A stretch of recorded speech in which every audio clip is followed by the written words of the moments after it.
Some gaslighting. All right. Welcome to Nerd Church. When we left off last time, the party had made a number of potentially game-changing decisions. Most importantly, perhaps, the decision to leave the island soon, accepting a mission from your benefactor, Wadi Wadi Hanzo, to escort a shipment of rare dyes to the mainland.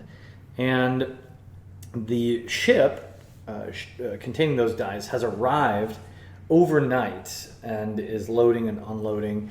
So you are set to leave on the morrow.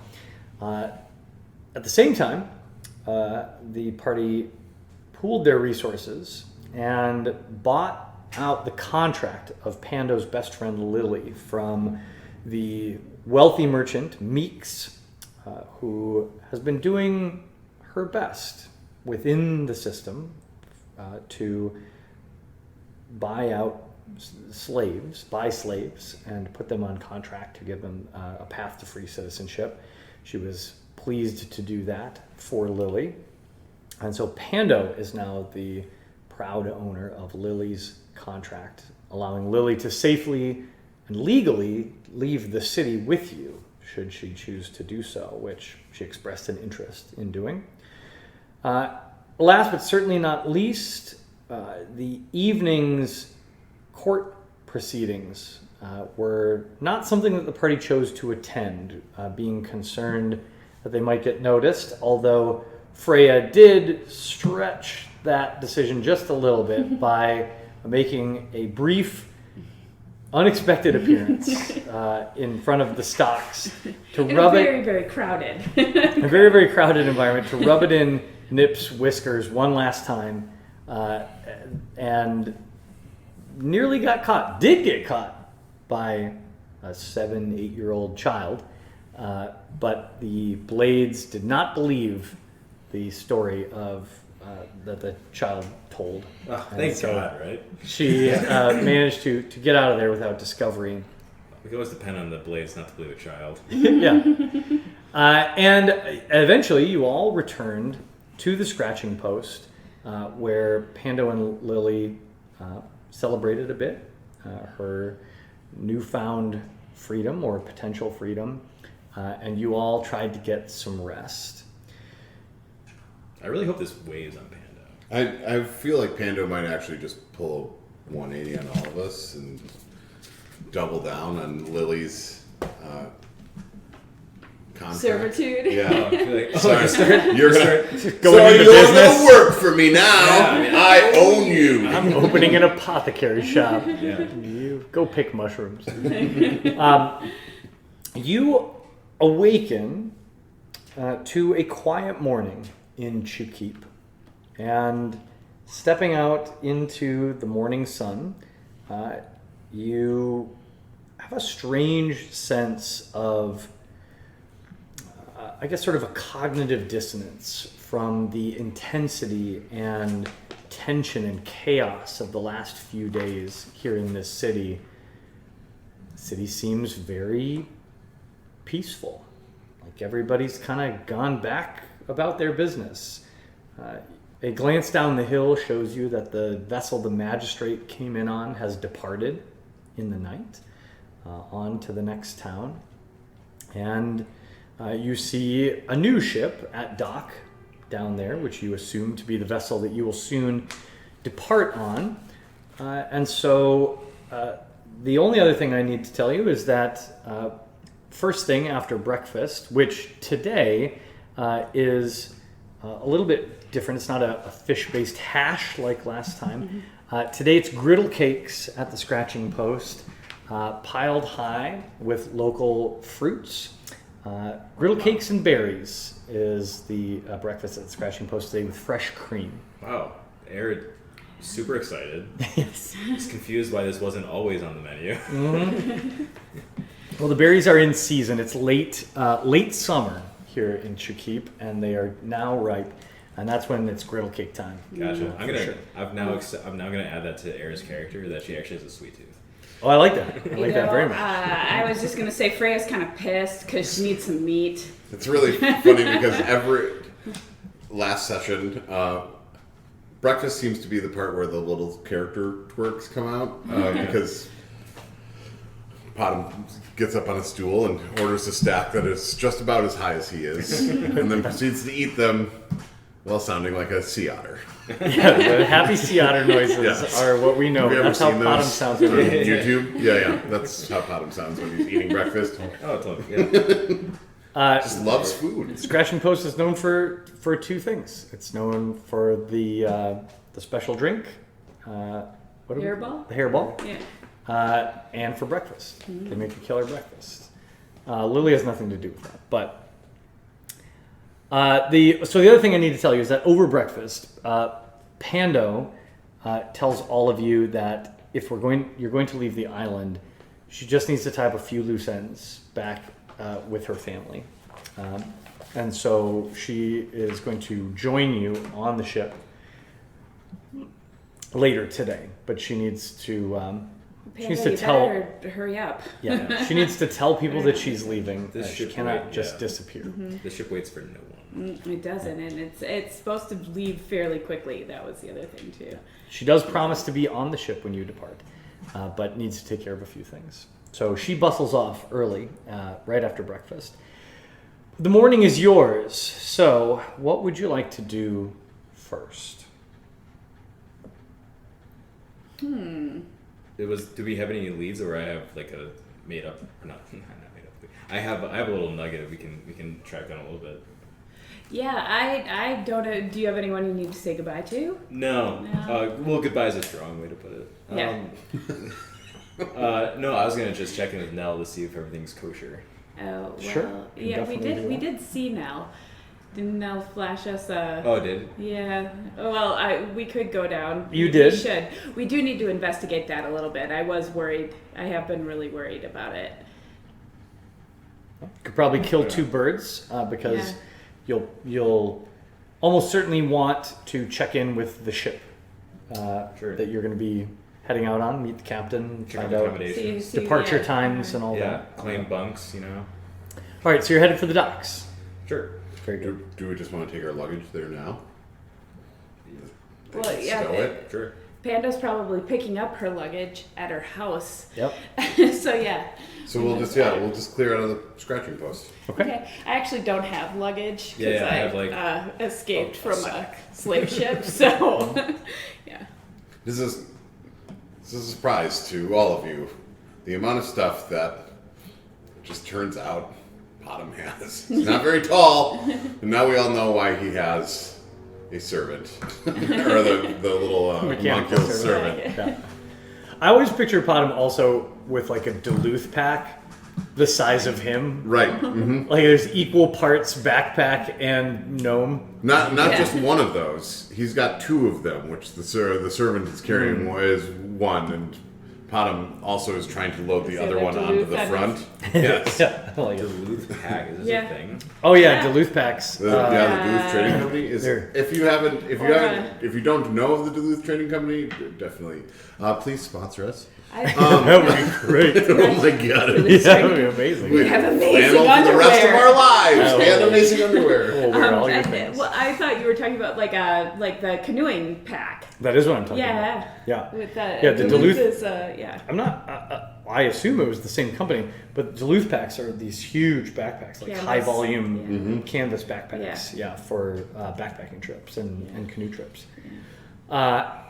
Anyway, I digress. But yes, please. Yeah, no, please. Potham's got a lot of shit for whatever reason. So Like, much so. when are you going to use that?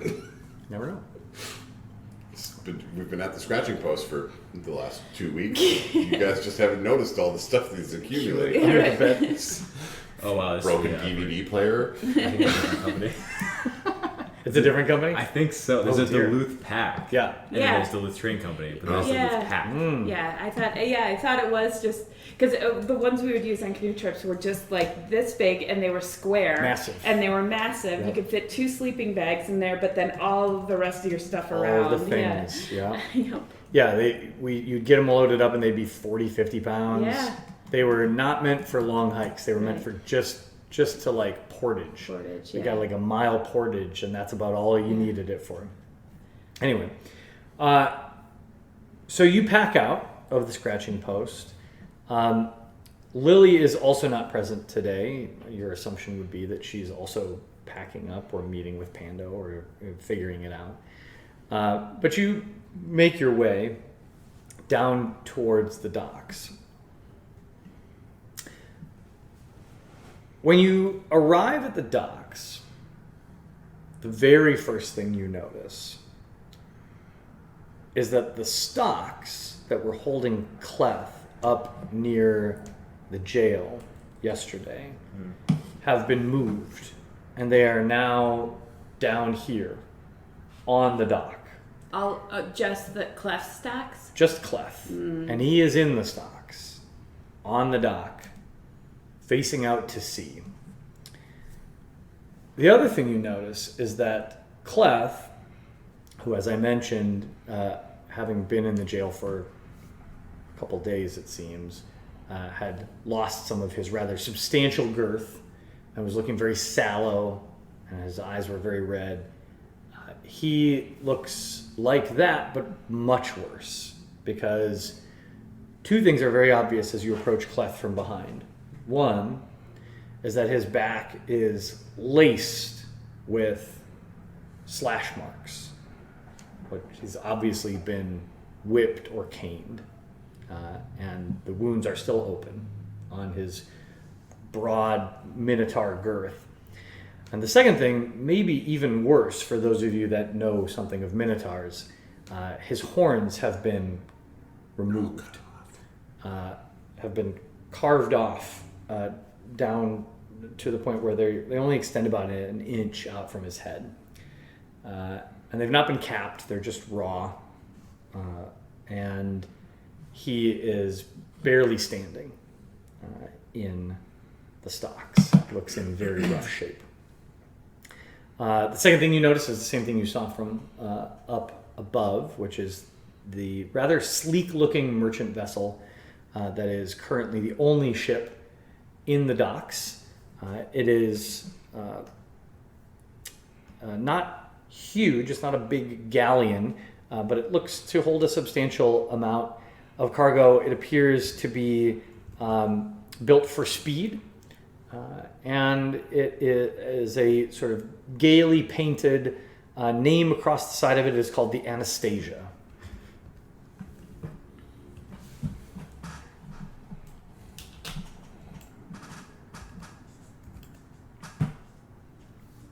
Could I make a... I'd just like to look at Clef a little more. I am wondering, we've heard about the calming, and I'm wondering if he's been calmed. Okay. Make either a perception check or an insight check. Don't forget that ability that we were talking about earlier. Yeah, no, I know. Okay. 6. I mean, it's hard. It's hard to know because you don't know what becalming does, other than the description that you heard at the meeting, and you've not interacted with Clef. So I would say, from a distance, he just looks badly hurt and exhausted. You can't even see his face from where you're standing right now. He's just slumped in the stocks. All right, I guess we should go down and talk to Nell. Going down to look for Nell. Yeah. All right. You head to the dockmaster's office, and in order to get there, you have to walk past Clef. So you walk in front of him. Well, the guy doesn't know who we are. He knows you. He knows me. Why? Hasn't it? Unless you're in disguise. No, I just am carrying the hood. Because remember I hauled a bunch of fish for him. Oh. Did the whole thing. Right. Yeah. So as you pass, you don't get a lot of reaction out of him. But his eyes do follow you. And he sort of snorts a bit, but he looks pretty beat. And as you move past and head up the 4 or 5 steps to the office, you see Nell the Knoll behind the desk inside. swing the door open, and they turn and greet you warmly. Ah, my friends, a fine day to both of you, to all of you. What can I... You couldn't see Potham past Yeah, the so- counter. Oh, there you are. Hi. What can I do for you this morning? Early risers. Well, I don't remember Nell the Knoll's voice. Maybe there was a voice, but I don't have it right now. So I don't know either. Nell. Hey, just thought we would check in. A little bit of a post-mortem here. But how our arrangement went? well, as you can see out the window, our arrangement could not have gone more splendidly. Couldn't have imagined. All I was really looking for was to take him down a peg, but you are looking at the new harbor master of Chukip. I was gonna say, I take it you've been promoted. Indeed. In fact, I have to say I'm feeling pretty generous today and actually feel like you were a little underpaid. So, Well, I can't disagree with that. I was hoping we'd run into each other. I have a little something extra for you. In the interest of mutual discretion, shall we say.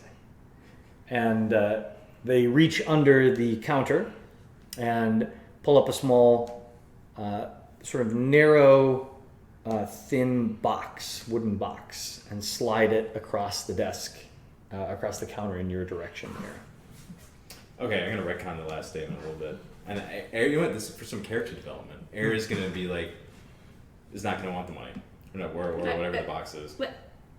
It was offered to Air. What, specifically to Air? It was pushed across the counter in the direction of Air. Okay. Air is a little disgusted by the situation. Yeah. She didn't. She normally has a grasp of the handle of like what's the outcomes of these situations, and clearly she miscalculated. Yeah. So she kind of nudges it back and says, "No, that won't be necessary." Fair enough. I appreciate your generosity. Let's call it a favor owed then. Also, but Air would like to also like take a look at what does the box look like? It is so. Have you seen like what fancy pens are presented in? Like Oh. when you give someone like a Yeah. fancy pen in a business Yeah. environment or something. So it's about that shape Mm-hmm. and size, and it's made of reasonably nice wood. Mm-hmm. But you have no idea what would be inside. Yeah. Okay. Air's puzzle box is not happy, but she ignores it. Oh yeah, definitely a vibration there. Yeah. Yeah. But yeah, that's fair. So it doesn't seem to affect Nell's mood at all. No. They are in great spirits today. They're in a brand new chair where they believe they belong, and they've got line of sight to the brutalized form of someone they deeply disliked, and they're feeling very grateful to you. No, we have nothing to worry about, right? We didn't overshoot. Well, you know me. I never stop worrying. That's how I stay alive. But it does seem like this whole situation has gone off without a hitch. Almost too well, though, is what the concern is. Fair. That's reasonable caution. But at the very least, I can say with confidence that that blubberous oaf out there has no idea what hit him. So unless someone else knows a whole lot more and is ready to talk, I've got no heat on me. Do you know how it all went down? I did hear a bit of the story, Ooh. and I have to say, I enjoyed it. So apparently, one of the ladies of House Kieran was shopping on the promenade and came across a rather rare and beautiful bolt of cloth depicting gold embroidered hummingbirds. She was particularly curious and interested in this cloth because she had placed a custom order for it from a special seamstress from Summerwind, which had never arrived. And it just so happened that the purveyor of cloth that was attempting to sell this was a tabaxi merchant who, let's say, broke rather quickly under questioning and pointed their claws at another tabaxi merchant. Nip sells knives, I believe, was something. Anyway, one thing led to another, and in the end, it became clear that this Nip's character had acquired the merchandise through illicit means. There really could only be one person to blame. When the records were checked, and clearly the shipping manifest had been tampered with, it became obvious that either Cleth was willfully selling off noble goods, or was so ignorant and ineffective in his role that it just couldn't stand anymore. And the full weight of the House Kieran came down rather quickly, as it is wont to do. There were blades at his door that same night, the night of the market. I only wish I had been there to see them drag his fat ass out of there. All right, well, I think we're done here. thanks. Have you heard anything about Nips? Nips sells knives. I don't know much about this Nips, but I'm sure they dealt with them.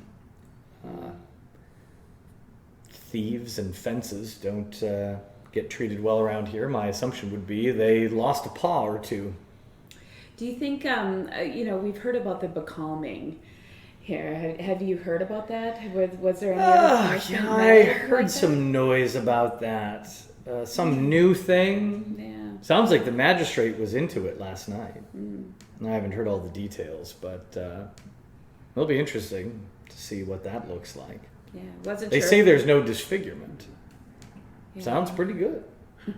Well, I was just wondering if you heard of anyone in the stocks had been becalmed. I mean, I didn't hear any specifics about any one, but certainly it seemed to be the new popular choice. Everyone's talking about it.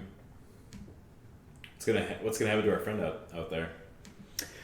Well, what I'm told is he'll stay there for another day or so, and then he'll be exiled back to the mainland.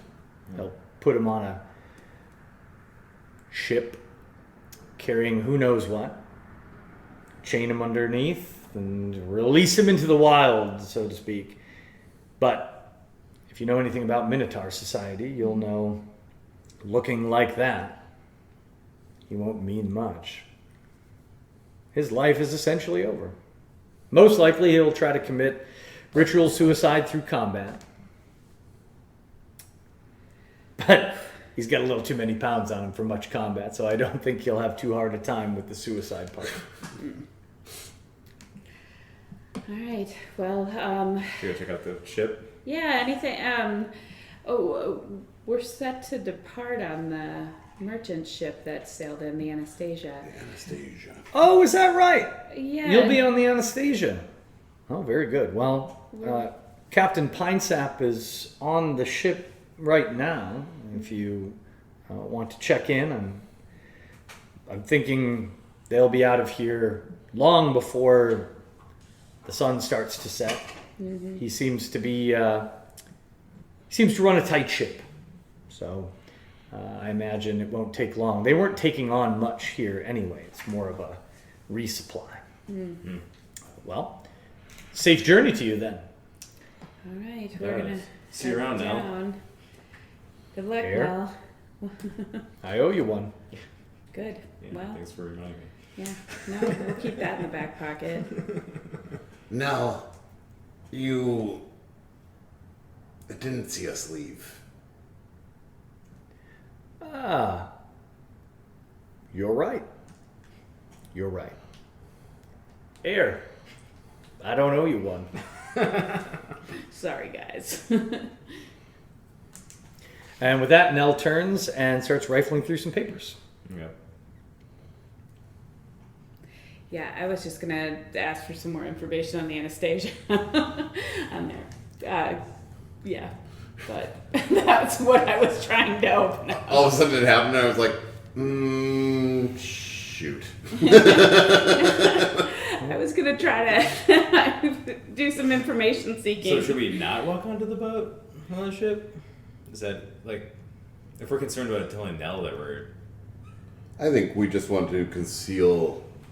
I think generally, us that don't belong would like to conceal that we are bugging out because we don't want to be followed.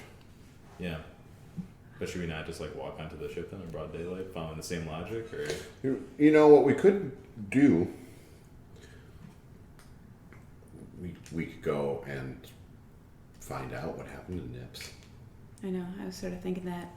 I'd like to know if Nips is becalmed, because Nips knows, well, Nips doesn't know that I was involved in all of that, but... This is your white whale, isn't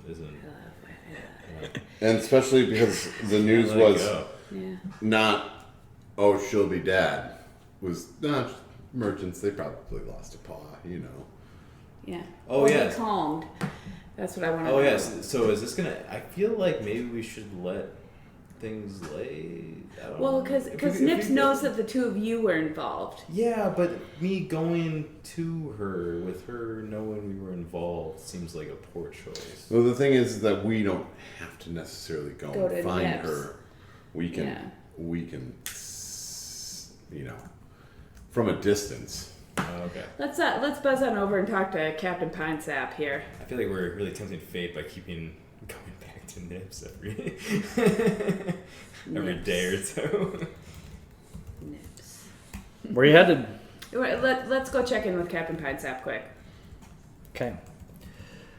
So you head out of the office and cross the docks and head out onto the only occupied pier, where you get a closer look at the Anastasia. She's nothing extravagant, but it's clearly a well-built vessel. You can tell at a glance, I mean, you live in a harbor town, so Air in particular, that this is an older ship, but very well made. Mm-hmm. And as you approach the gangplank, you see a sailor sort of resting near the top. An elf, maybe a half elf, hard to tell at a quick glance, who calls down to you, "Morning." Good morning. Yeah. Is Captain around? I might be. I tell him who's calling. We're some friends of Wadi Wadi Hanzo. Ah, you might be the escort then. Here to keep us safe. We've done that once or twice. It doesn't seem like a very secret mission, weird. It's not a secret mission. This was literally so as a reminder, this is from Wadi Wadi Hanzo's standpoint, this is the public cover for why you came to see him in the first place. That you are in a group of mercenaries or adventurers that he has hired to guard his ship. Oh, okay. So it's all above board. It's not a Yeah. secret mission No, from it's Wadi not a Wadi secret Hanzo's mission. standpoint or from anyone on the ship's standpoint. Oh, it's all above board. You all No, wanting to get yeah. off island is your own stuff. Yeah, Oh, yeah. Yeah. our own motivations. Uh, Yeah, right, well, come on up then. yeah, Captain's just finishing his breakfast. great. As we Okay. up the gangplank. Tromp up the gangplank. When you board the ship, you can see, and I'll have to work on my ship descriptors. But you step onto the main deck, and then in either direction, to your left and right, there are 2 raised decks. There's Poop a deck. There's a poop and a forecastle. That's how you pronounce it. Forecastle is how it's spelled, but I think it's called a forecastle. Anyway, 2 raised decks on either side, and to the stern or the rear of the vessel, there is sort of the classic captain's cabin door, just below the poop, which I believe the poop is to the stern. And that door is open, and you can actually hear a voice sort of chattering loudly inside, and the sailor kind of vaguely points in that direction and then walks off and starts doing things with ropes. As sailors are wont to do. Yeah. I looked up deck names for ships, and I swear to God, there's like 30 something. So many deck names. All right. Boats are complicated. Oh well. On the captain's door. Okay. Come in. Excuse us. Hello. We are we're the hired escort for the merchandise from Wadi Wadi Hanzo. All right, you step in, and you see 2 people in this cabin. Rather tight cabin, it's not a huge lavish cabin, but it's well appointed. 2 sort of brass lanterns hung on either side against the wall behind a large, you're going to guess, oaken desk that is bolted to the floor, polished not with varnish, but with age, it seems. Well used desk, and an interesting assortment of knickknacks or perhaps trophies sort of scattered about, including a very tattered and partially burned pennon, sort of a banner draped behind the desk. At a glance, you see it has a green dragon on a field of red. And sitting behind the desk, you see a pureblood elf with brilliantly platinum hair, cascading down his shoulders and back. Very Fabio kind of hair. On a very, on probably the tannest elf you've ever seen. This is, tan is not a thing that elves do so much. They tend to be on the paler side, but this elf clearly spends a lot of time in the sun. But still very angular, elven features, classic high elf kind of look. It's clear to you, Air, at a glance, that this guy comes from blood. Oh, okay. High elf blood.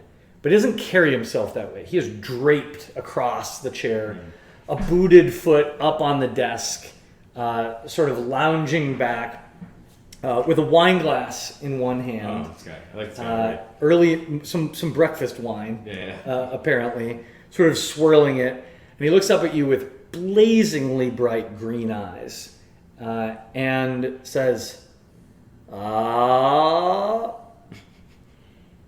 that Hanzo, he knows how to pick him. I can tell at a glance that you are professionals, capable. Am I right? We got brains, we got muscle, we got a small one. A small You could probably fit into small places. This is going to go great. Let me introduce myself. And he stands and with a flourish dips a deep bow to all of you. And he says, Parker Pinesap, at your service, captain of the Anastasia, and deeply pleased to make your acquaintance. And with that, you hear sort of a, not an actually angry, but sort of a playful scoff from the other individual in the cabin. This is up close you can tell, is a half-elf who is sitting almost stock straight in the chair facing the captain's chair. Very much more buttoned down. So this person, this half-elf, is wearing... It is not military garb, but it is in a close approximation. Like if you've ever seen someone who's like cosplaying as a like someone in naval formal wear, right? Like they went to the military surplus and they're like, "This is gonna be my Halloween costume. I'm in the Navy. I'm going to a formal event." Like that's kind of how this person is dressed. Right? There are epaulets. There are a lot of buttons. They are big and brass. They have a scimitar in sheath at their waist, and they are sitting up at attention at the desk. Is it clear that it's not being worn genuinely? Or did I say the cosplay? No. So yeah. Let me frame that slightly differently. Yeah. Like that's the image to you humans around the table that I like. That's what it looks like. But in character, this is just a person who takes maritime very seriously. Right? They're not actually pretending to be someone they're not. Right. This is just no reason to believe that they're not actually. Yeah. Yeah. They are just very formal. Yeah. And this is what they wear at sea. Okay. This is their garb for at sea. Very easy to swim in, I'm sure. Oh, sure. Right. Yes. Nice. And they've sort of given a under their breath scoff at the captain's antics, and they turn over their shoulder and look back at you, and you can see that this is a half elf who's probably later in their years, not ancient by any means, but has some gray at the corners of their hair, which for an elf means a couple 100 years old probably. And they speak up and say, "And you may address me as First Mate. First Mate Tonnelly." Tonnelly, okay. "Oh, Hector," Captain Pinesap says, "always so formal. Sir, they are employees." "I get it, Hector, but there's no reason we can't also be friends." "I have work to do." Tonnelly stands, dusts off their thighs. There was no dust. And then brushes past you with a nod and heads out onto the deck. At which point, Captain Pinesap flops back languidly into his chair and puts his feet back up. Says, please, have a seat. Breakfast wine? Anyone?" Air will pipe up right now and make it clear. She'll say, "Just a point of clarification. We're not your employees." Of course.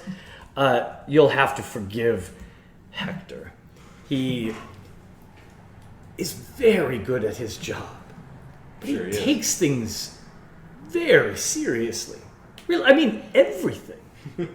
Including breakfast. He's not ever once had a glass of breakfast wine with me. For shame. But I digress. He is an excellent first mate, and really, he keeps us on schedule. But he is a man who likes to address the formalities. It is what it is. How long have you been working with Hector? Oh, 20, 25 years now. He grows on you. It's like a fungus.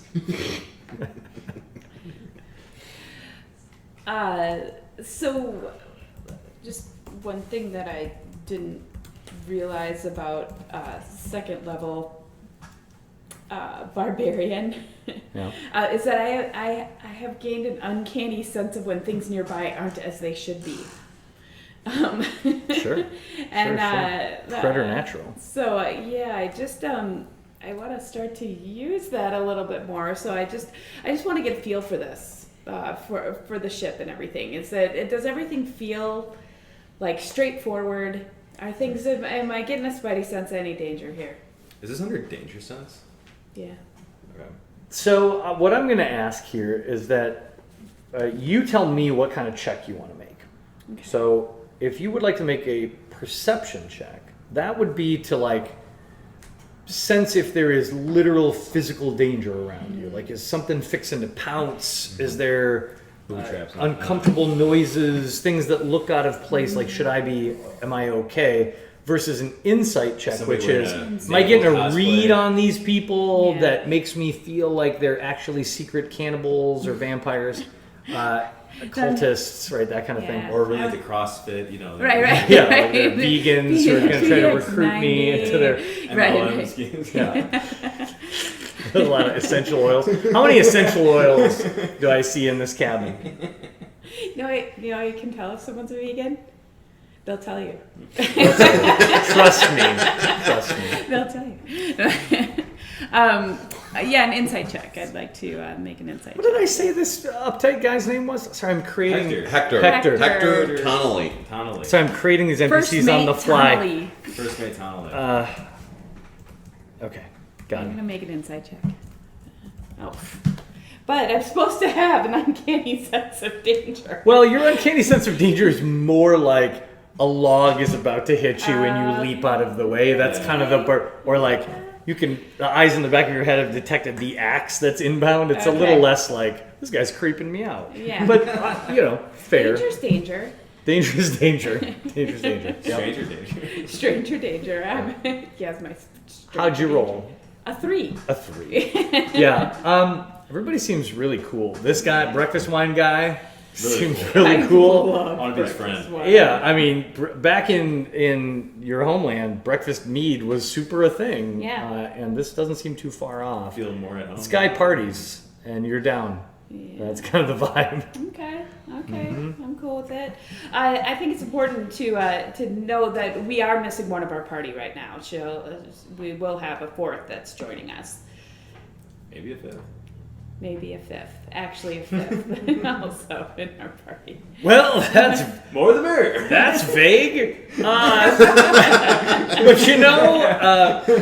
it's not really my business. You're Okay. not passengers. You're here to keep us safe. And if there's an extra body to keep me safe, hey, I like this body. Yeah. So my vibe is More bodies. more bodies, less bodily danger for me. Would you like to give us kind of a rundown of your particular expectations of the ship?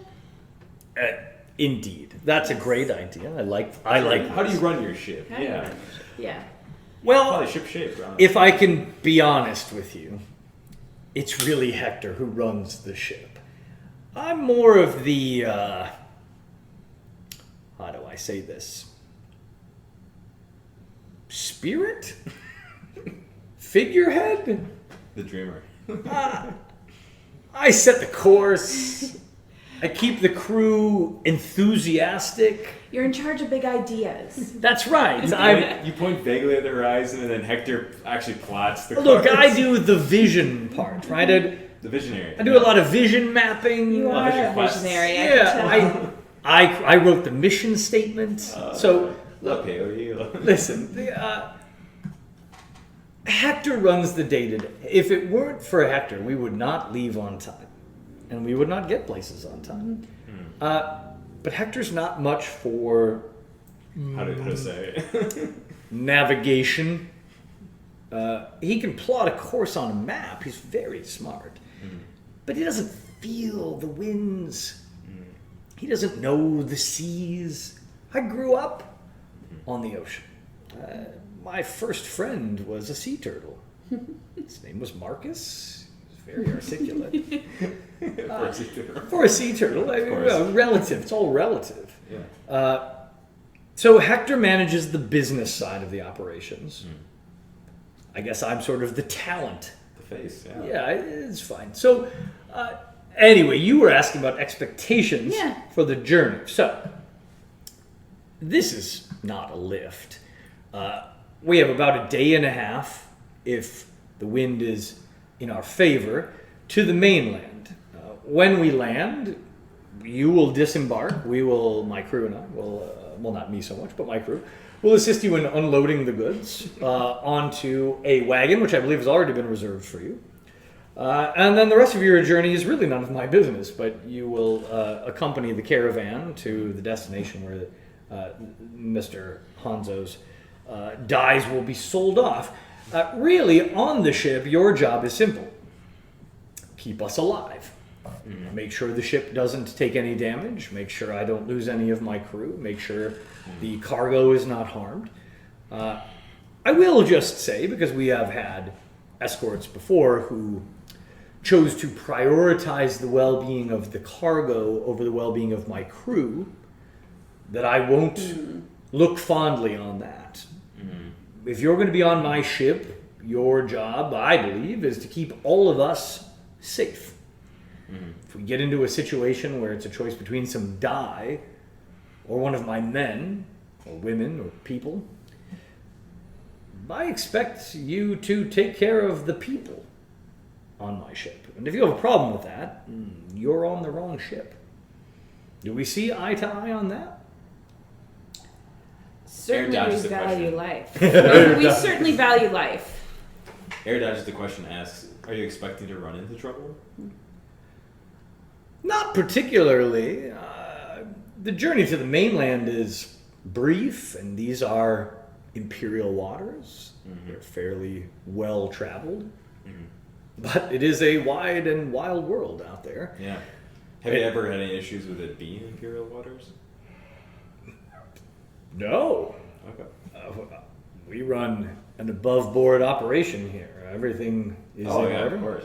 And That hasn't stopped individuals before. Pirates. of course. Will be overzealous, middle management. I think you'll find I'm anything but overzealous. I like to run a chill operation, man. Are you taking on any new crew members here? Long term? Yeah. Oh, you're looking for Oh, work, no, are you? no. I mean here, or have you recently taken on any new crew members? No. All of my current contingent's been with me for a couple years now. Okay. They're all fairly stout. A few of them could stand to bulk up a bit, I guess. But all of them are decent in a scuffle. You'll have help if we need it. But I don't expect that to be an issue. They're not quite a hardened veteran crew like I've had in the past, but they're certainly no rookies. They know how to handle themselves if the seas get rough. If we run into some less than friendly wildlife, or as you stated, I'm really not worried about bandits or pirates. The Blade Patrols stamped most of them out, but I have heard on the mainland uncomfortable rumors about raiders from time to time. Rebels may be more accurate.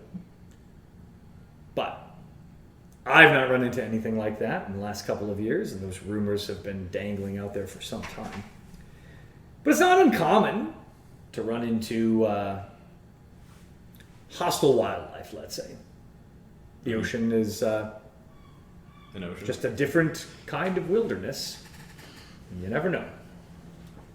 Yeah. Well, thanks for telling us about your business. What about yourself? What's your background? Of course, we have to be familiar with our captain and our crew and the ship and everything. Oh, yes. Well, I grew up just outside the capital. My family was well off, but my mother was, let's say, prodigious in her reproductive capacity. She lived. We all lived. She lived, and she made many sons. So many sons. Statistically, a few daughters, though, which is interesting. I mean, I have some sisters, but listen. I am the 26th son Wow. in my family. Hard family. And as prosperous, as a noble family as we are, or I should say for me were, there just weren't any prospects that I was comfortable with. at a certain age, being the page to some emperor's sub-assistant. Ugh, the bureaucracy. It was so disheartening before I even touched it. I just couldn't. So, I stole a bunch of my brother's gems and headed out to sea. Changed my name. As you do. He had a lot. But is any other gone? Yes. So I changed my name, bought a new identity, and now I do this. It's been a comfortable living. I enjoy it. I get to see the world. I don't have to sign things, seal things with wax, carry stacks of scrolls for crotchety old men. It's really quite good. If I'm honest, I didn't work very hard for this. Just sort of bought my way into it. It's pretty good. I'm kind of the Elon Musk of this whole. Sorry. That's exactly what I was gonna say. Okay, well that's good. Were you doing anything on the island while you were here? No, this is just a resupply. I probably won't even set foot off the ship if I'm honest. Although I've heard there's a place in town that has wicked good breakfast. But I've already had my breakfast wine. It's fine. Hector's going to want us out of here really a short time after high noon. So if I go on shore, he gets antsy. Once we're resupplied, we'll cast off. Assuming that your friend or friends Plural. are here and ready. Where'd you make port last? Well, we set out of the west coast of the Tasmanian land.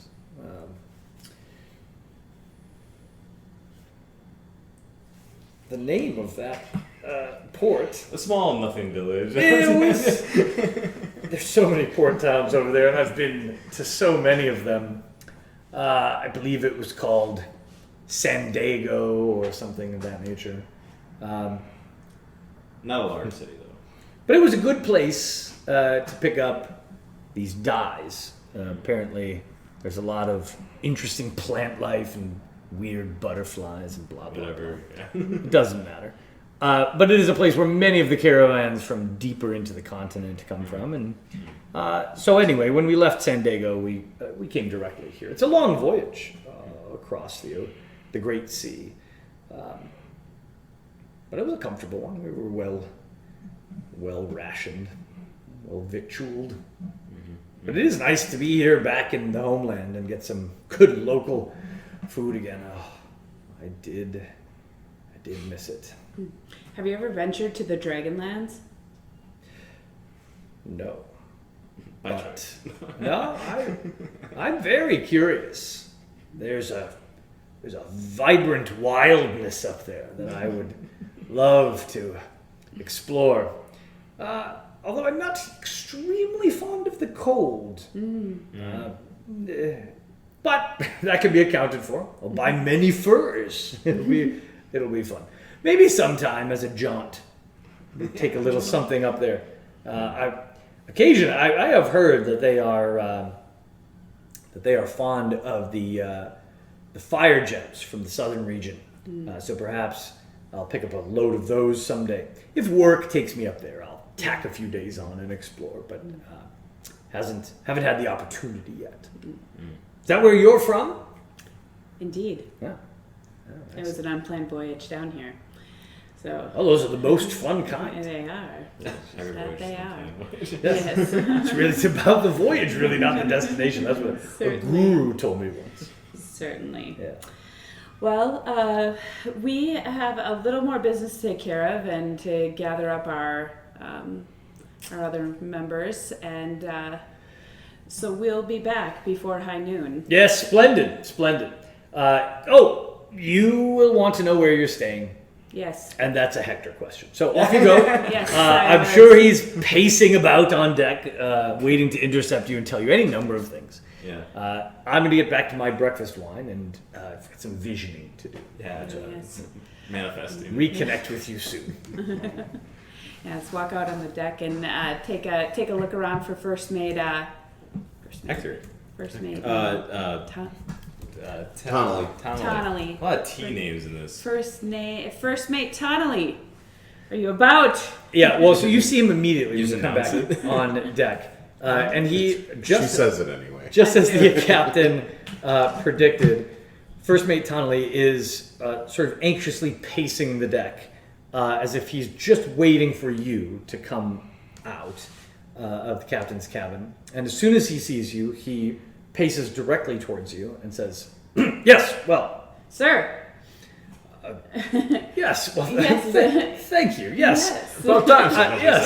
Yes, And sir. sort of perks up at that. Says, "Yes, well, you'll be wanting to know about quarters, and Certainly. Combination? and yes, indeed, and We heard that you're the man that could tell us. indeed. Please follow me if you will." And he turns on his heel and sort of marches down a set of stairs into the belly of the ship. In there, you find it is relatively dark. You get a little bit of cracks of sunlight through the deck, but down here is where all of the cargo is stored In the berth. in the berth. Yeah. And you see a number of probably about 10 hammocks strung up. You see some sea chests to the side, and some big casks full of water and maybe other things. All of that is up near the front of the vessel, aft. Sure, I don't know. Let's say aft. I think aft Yeah, is yeah. forward, stern back, Yes. or is aft Stern or is left? No, Wow. I think Aft is That's left. No, No, no, that's, you're doing uh, port and starboard. Port and starboard. And What's then, aft? Aft is, no, I think you're right. I think yeah, I believe No, it's Is a the stern- bow and stern. yeah, bow and stern. It's bow The and stern. aft I think section. aft means going toward the back, doesn't Yeah, it? the rear of the ship. Yeah. No, Aft. aft is the rear. Forward Yeah. and aft. It's, I guess it's Forward and aft. So or- forward is where you're looking. towards the stern. Aft is towards, it's an Yeah, adverb. toward the, So it's yeah, we thought it was okay. directional. Yeah. Directional. Directional. So not that. Forward. We're learning so much. Yeah. As you come down the stairs, forward is where you find these crew quarters. So you're right. essentially. Yeah, so aft. Yeah, it'd be.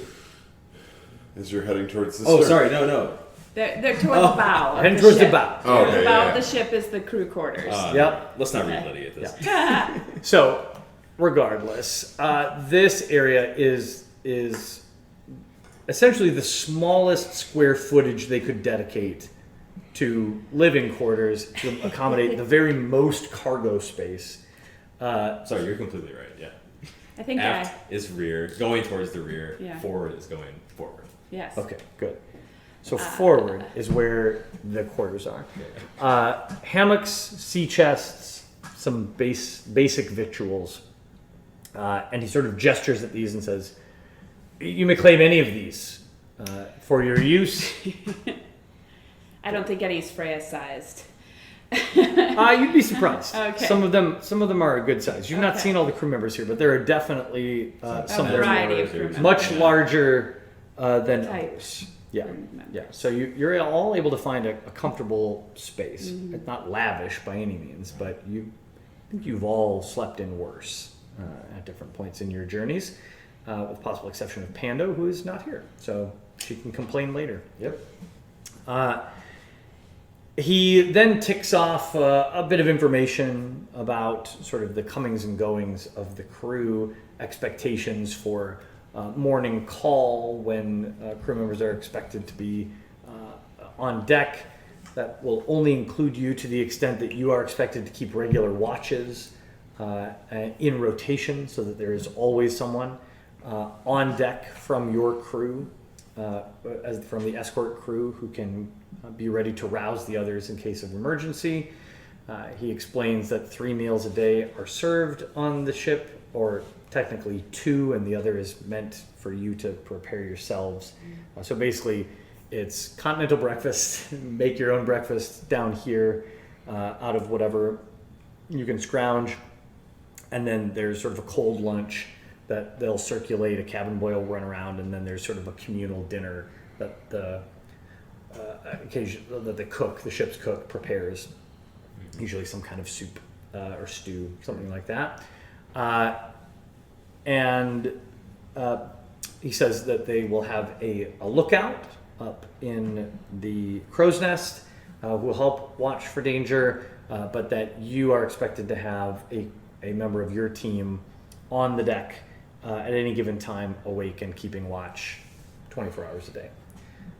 And with that, he reminds you of their planned departure shortly after high noon. What is the crew complement? The Anastasia boasts 8 crew, with not including you, of course. So are you familiar with all the crew? Have they been here for a long time Yes, with you? it's a group of stout, couple veterans, but mostly stout young sailors who have taken well to instruction.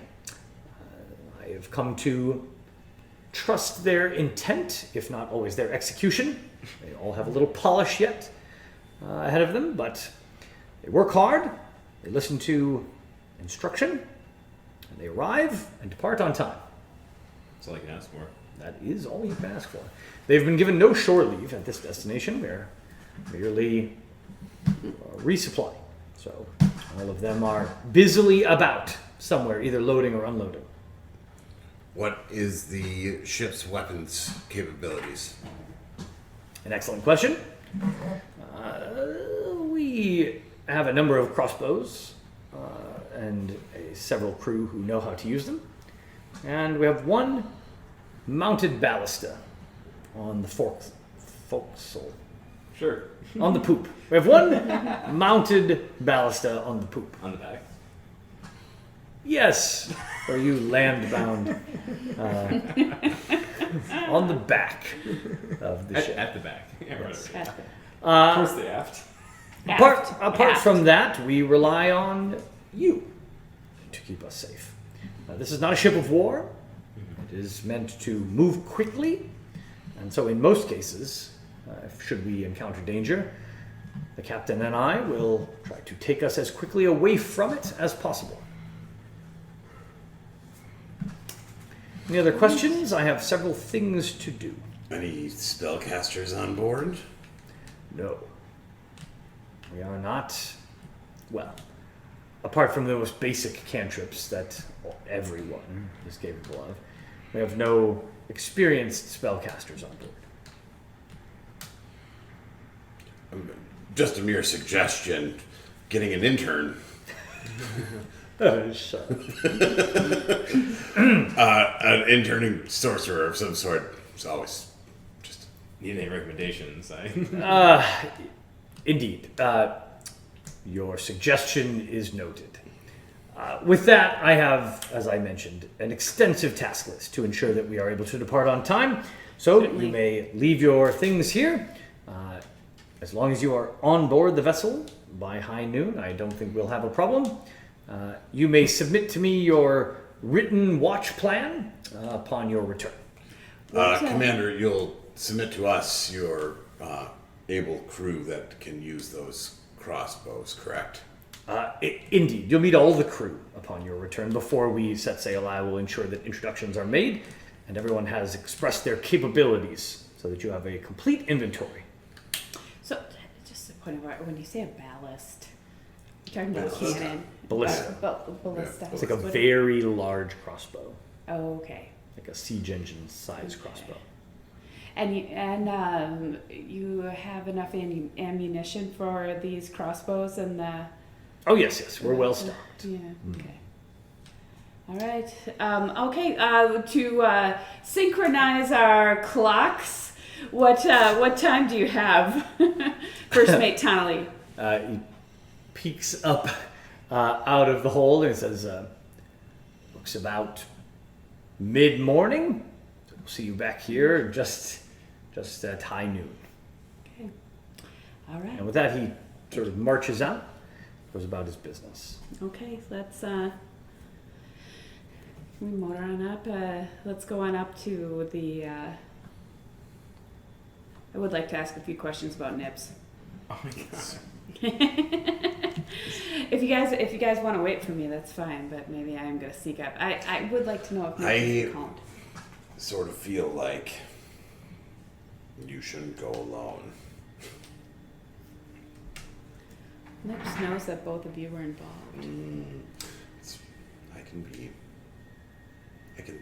I can stand off in the distance. You could wear the hood.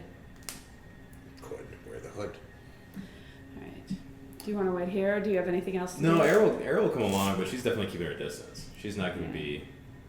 She knows when fate's been tempted here, and she's had enough of Nips. Okay. She's one up on Nips, really.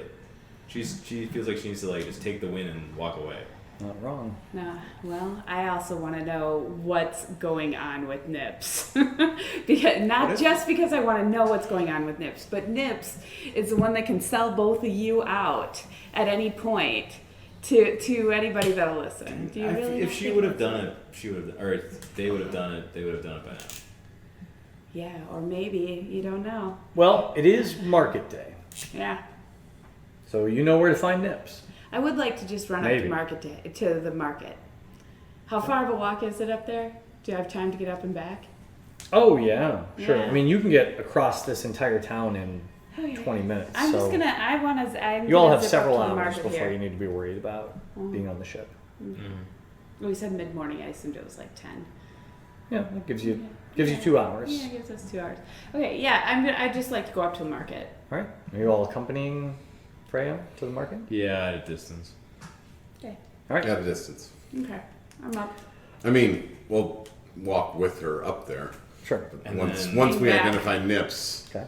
We keep our distance. Yeah. Yeah. All right, you head up to the promenade.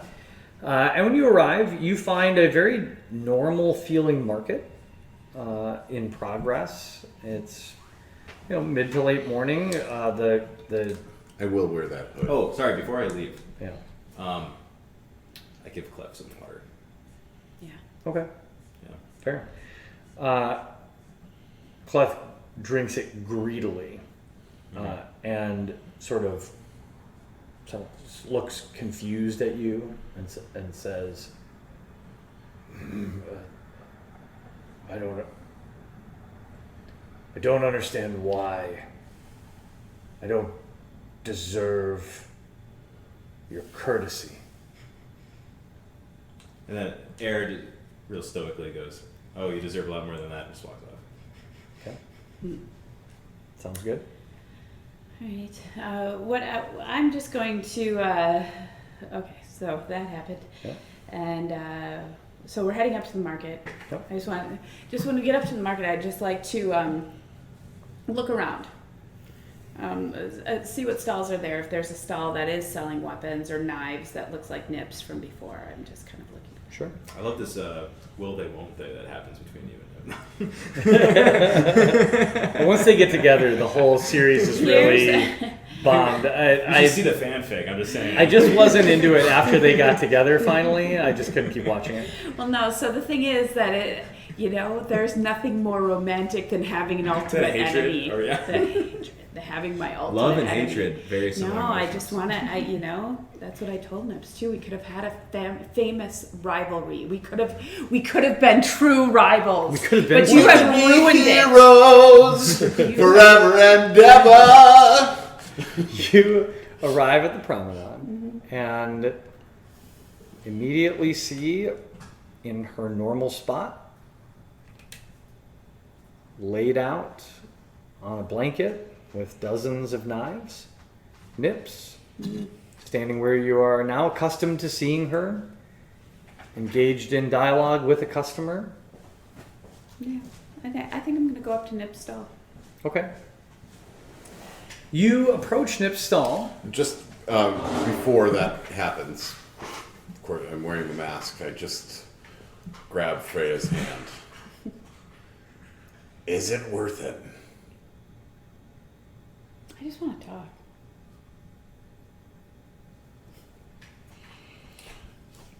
Bottom, let's go. So as you approach Nips, she looks up and makes eye contact with you, Freya. And there is no recognition. And she puts on a Nips smile and says, "Greetings, Nips sells knives. You are looking for a new claw, perhaps. May I show you my wares?" Certainly. What is, do you have any specials? Indeed. I have some very fine blades available. And she turns and points at blades that you can see at a glance are some of the few on her blanket that are of exceptional quality. And she says, "I can see that you are one with the spirit of a warrior. Your hands speak of experience. Let me show you some of these fine blades." I would be happy to look at them. Okay. Anything? You look at a number of very well-crafted daggers. There's a great many of them here that are very different shapes and sizes. Thin stilettos, big hunting knives, everything in between. Only about 5 or 6 of them are what you would consider to be exceptional craftsmanship. None appear to be particularly like magical or master crafted. You know, there's no +1 daggers sitting here just to break the fourth wall, but they are very high quality, and she seems to be offering them at reasonable prices.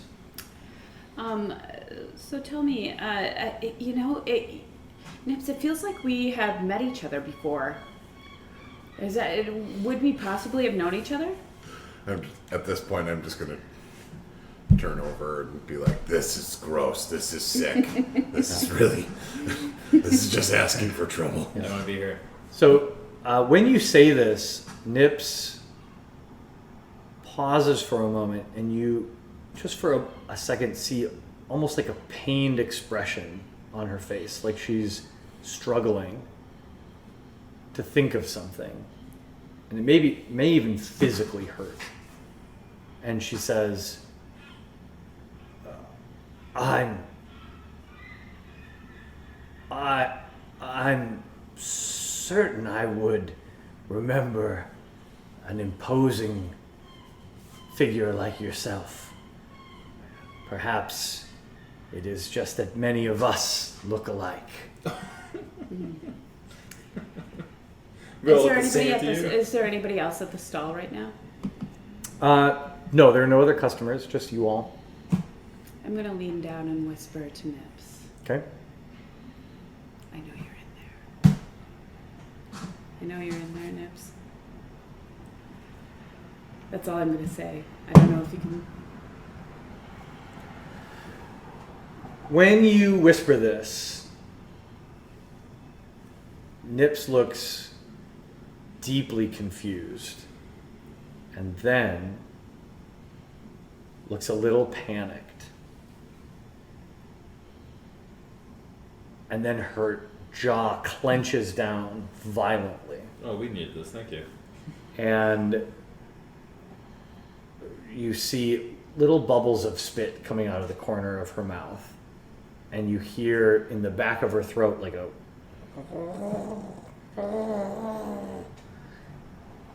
And then she collapses onto the rug. I'm gonna pick her up. Okay. Pretty kitty. Pretty kitty. She is completely limp, like unconscious. Doesn't weigh very much, and is very light to your strength. I don't know what to do with this unconscious cat now. I can't. I think I'm just gonna turn to Air and be like, "What is she doing?" I told you the will they, won't they. No, it's not even about that. It goes beyond that. All right, well, I kind of look around frantically. Is there anybody else that seems to be concerned? I mean, there's a couple merchants in the stalls right next door who have now turned to look at what's going on. Do you know Nips? Is this okay? Look, not okay. I mean, what has happened? Who's responsible for this cat? So the merchant right next to you is a full-blooded elf who looks at you and says, perhaps too much sun? I couldn't say, but Are you able to tell me who Nips works for? Nips works for Nips. No. Does Nips work for Nips? yes, Nips is Just works for Nips. independent. Okay. Nips has sold knives here for Have you as long not- as I can remember. Have you not caused this poor cat enough misery? It's Yeah, not at this even point, about you're the that. bully. Yeah, let's be honest. Let's be honest here. I'm like really half considering just taking Nips with me. I have to say, that's unexpected. I did not plan for that. When we said friends, we left it open-ended. How many friends? Yeah, right. 1, 2, 7. Any NPCs we've ever met are coming with us on this boat. Well, you said the compliment was only 8. That means that boat's big enough for at least 47 people. I shake Nips a little bit. Okay. See if I can get Nips to come around. All right. After a moment, Nips does wake up and sits up and kind of shakes her head and looks up at you a little groggy and says, "Oh my, I don't know what happened. Are you okay? I think so. I must have been the heat. Okay. I'm so sorry. No, you were don't be sorry. Do you were need a little asking water? about knives. Yes, perhaps I just need to close up shop for today. I apologize. Please come back and shop my wares again." I will be back. All right. Okay. Guys, I found out what I needed to find out. And Nip Come on, starts friends. sort of packing up her blanket as you turn and loading up some of her wares. All right, guys. Set on back down. Anything else anybody needs to do? Well, that answered my question. I wanted to I'm looking around. Can anybody overhear me? Because I'm learning. People listen in this game. Is anybody around? I mean, are you still standing in the middle of the promenade? No, I've come over to my friends who are standing off and judging me. Let's duck into an alley. before Yeah, I we mean, start you all doing can it. step away and have a Yeah. private conversation, of course. This is what I'm trying to make sure that is happening, not just in my head. No, that's what I wanted to know. I wanted to know if Nips got me calm. And just before Nips- you Nips say is- anything else, let's just take a quick little look around. Is there Yeah. anybody around who's watching us? Roll a perception check. Oh yeah. Anybody who would like. Perception. It's the first roll all night. Jesus. Yeah. Same. 7. Solid. Yeah. 6. Hi, we got a 7, 2 6s, and a 3 so Hey, far this that's game. great. Y'all are saving them up. We Saving are. them up for Yes, when so. it really counts. Right. Yeah, you don't see anybody. Seems to be. Coast is clear, Well, it everybody. doesn't- anyway, Coast is clear. here, I'll roll 1, 2. Right? It's okay? We set up this cat. You know what we should do? How Hang about an out and 11? talk to it. No, this is Public. not about this. No, calm down. Jeez. What would you roll, Freya? An 11. Okay. Oh, you just bully him about it. You do not. You do not. I'm gonna get you become too. You do not see anyone obviously observing you. This is sort of one of the central things that we're talking about here. We're worried about the becalming. We're worried about these people. I want to know what's happening to the people that were in the stocks last night. I want to know what happened to Nips. I want to know what we're dealing with here. And I think not just from the fact that Nips knows who you two are, and we're connected to that. I just want to know. Well, from I what don't you just want that told out. us, she doesn't know who we are anymore. No, she is becalmed. She is becalmed. You want what you I am interested, though, when you say that she. Did you say that she bit down on her, like her back teeth and. Yeah, it was Growl. like she was in there, but she couldn't help because if anything's gonna come out, that cat hates me. and so I definitely elicited a strong emotion in that cat when I provoked it, and she. Make an insight check That's for me, fancy. please. Should look bigger or 9. Yeah, I don't have any extra information for you. she didn't look bigger and like modified in any way, did she? Should she look bigger? I mean, she was pretty Well, small. there's a group from back home who Swell I don't. people. I mean, I guess I don't quite understand how if it was their modifications, but they became stronger and emptied.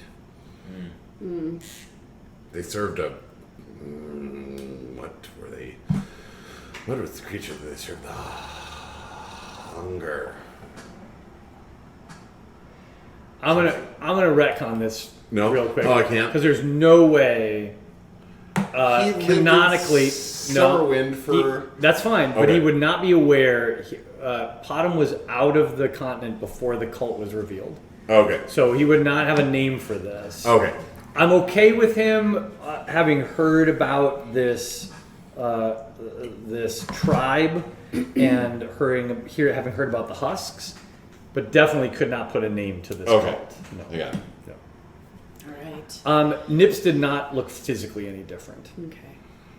All right. Yeah. Pretty little kitty. We should go bully him again. Yeah, I have never actually bullied Nips. We have engaged in a mutual combat of wills. I'm not bullying anybody. I hate Has this that. cat gone through enough? Haven't I gone through enough at the hands of that I cat? don't know. Are you pecan? And you seem to have come out on top. Yeah. I usually do.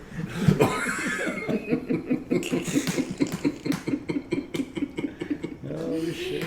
So, yeah, let's head down. Well, we have an answer. We know that the becalming's happening. We have an answer. Oh, yeah, Airhead, no doubt. The next thing I'll ask then is you have maybe an hour before you've been asked to be on the ship. Is there any supplying that you want to do yourselves before you depart on a voyage? Anything you want to have with you? Air is going to stock up on some, I'll leave you to fill in the blank, but local sweet candies, hard candies. Okay. I was gonna say Yeah. some fish jerky for Freya. Fish jerky. She's Okay. definitely a So everybody's getting treats.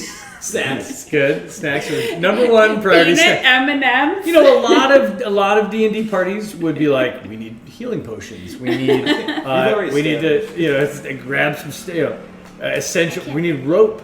And you guys are like, we need to hit the candy store. Yeah. What treats are we bringing with us for the I'm road? gonna I need mean- some Listerine so that I can help talk our way out of every situation. Yeah, I mean, I already got Plus 50 one feet of persuasion. hemp rope. Yeah, I mean I think everybody that's has rope. good. Yeah, ropes easy to come by. Yeah. Candy on the other Yeah. hand. Candy on the other. I definitely So- don't have any fish jerky in here. I think the local sweet here that is very like. So like I grew up there. I have a memory, a taste memory of a candy growing up that was peach hard candy Okay. that was made with real peaches, and so as it dissolved, there was like peach pulp in it that you could Oh, wow. feel. What candy is this? It's peach hard candy, and it's amazing. Look this up. I don't remember where we got it, but that was like, Incredible. it's ingrained in my childhood memory. It's probably not as good as I remember it, but like, it was They're probably the best. What was that pink gum that Mom always got? Bubble yum? No, there was like this. Bubble tape? Tape. I was gonna say tea tree, but that's not it. Big So it's chew? something or other berry, something. I It's don't like this know. old timey. I'm gonna My find. mother always Clove gum, also excellent. Yeah. It But was anyway, in the same realm as that. yeah. So there's a version of every place has got their version of that, right? You've got some local thing, and you make it into candy, and people from outside the village might think it's gross, or would be like, I don't get what the fascination is with this. But if you grew up here, this is like you crave this, right? It should be like some like flour or something. Like, you know how they make that lavender candy that's terrible, but people. Yeah, right. No, this Or is the vibe I'm Or driving. those ginger candies that Jonas had. Yeah, this is. Oh, yeah, so good.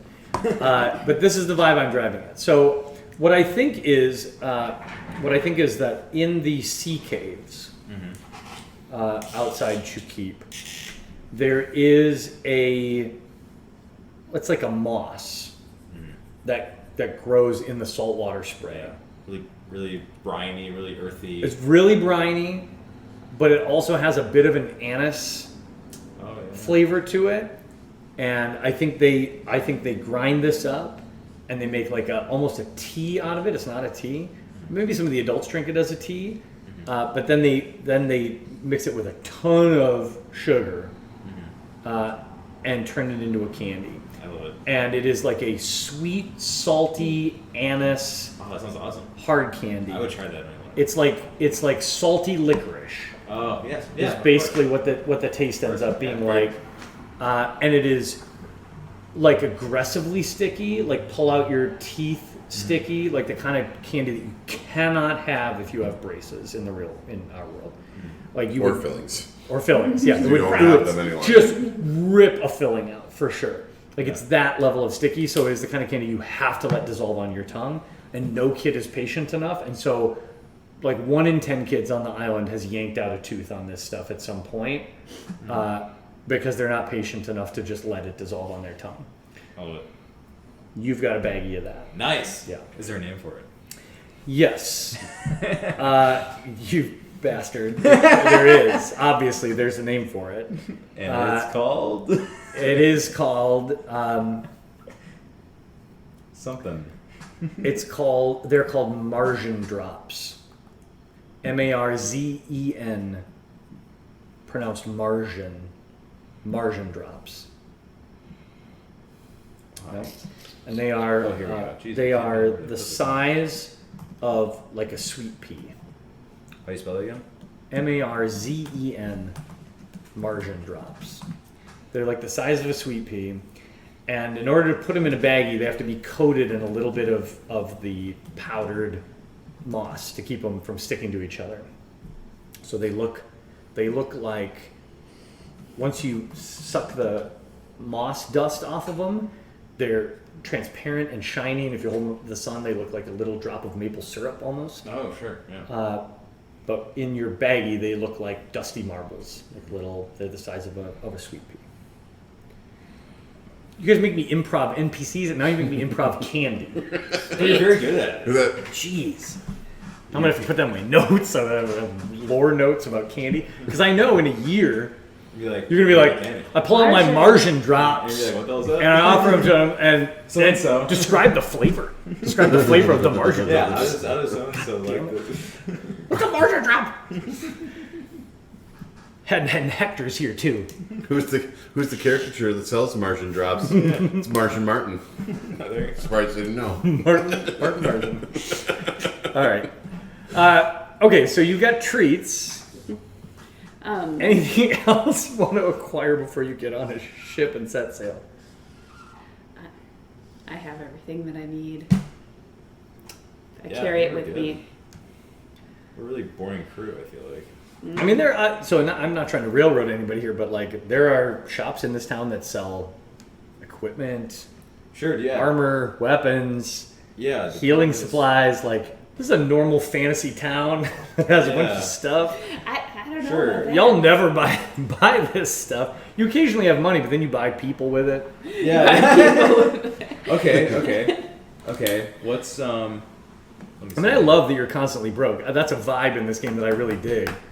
But if you want anything, this is your chance before Okay. you literally get on a ship and you're going to be at sea for a day and a half.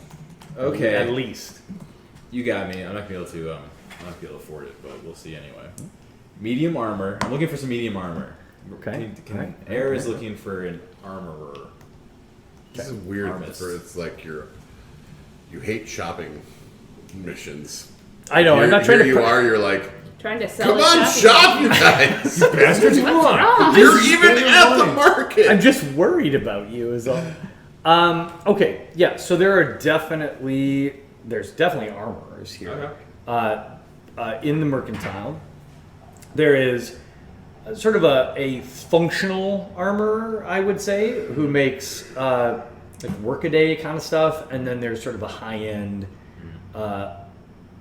specializes in decorative armor for nobles and guards and things like that. Air is very much a function over form kind of gal. I figured. Yeah. So this particular armory is owned by Meeks, Oh, excellent. but the proprietor or the armorer is a gnoll named Morg.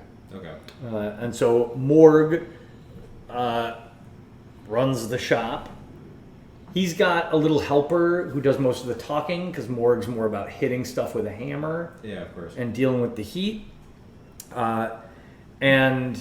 So you'll primarily interact with that Tabaxi helper. But you're greeted warmly as you enter and says, a fine day to you. And what can I interest you in today? I'm looking for some scale mail or a chain shirt, perhaps. Indeed. We have some items in stock with, and now they kind of look you up and down, with some minor alterations, could be well suited. One moment while I check on our inventory. Or even, slightly used, perhaps, at a discount. Used. Yeah, whatever you got back there. Certainly. Most of the used items that we come across need significant repair for reasons. Right. Yes. However, if you are interested, and at this point they go back and pull out a well-made, not fancy, but well-made chain shirt, and lay it out in front of you, and they say, this very high-quality piece, Oh, clearly. produced by Morg himself, is available for 55 gold pieces. What if I sold you? What if I gave you 40 gold pieces? That would be less than we ask. Right, but be doing me a favor. Okay. I'm going to need a persuasion check here. It's a pretty high DC, I'll tell you that line. 22.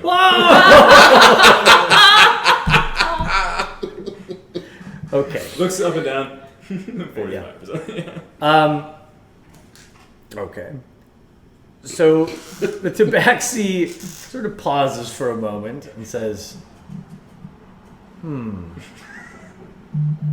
favor. A moment, please.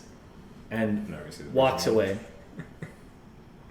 You hear some, what is quiet conversation on the part of the Tabaxi, but apparently Morg does not know how to speak quietly. So you hear one half of the conversation. That elf, half elf. And it sounds something like this.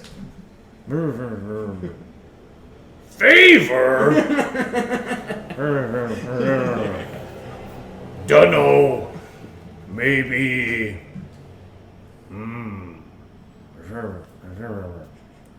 Oh. Yes. More need. Favor. Get out of here! And a moment later, the Tabaxi comes back. Morg is amenable to an arrangement. However, he would like to collect the favor soon. Well, how soon? There is a specific material that is useful in our craft. The wood and other materials we use to keep the forge fires burning here on the island are substandard at best. Our competitor, which makes very fine goods, is able to do so because they import woods and other materials that burn at a very high temperature. Morg cannot afford these materials. If you were able to acquire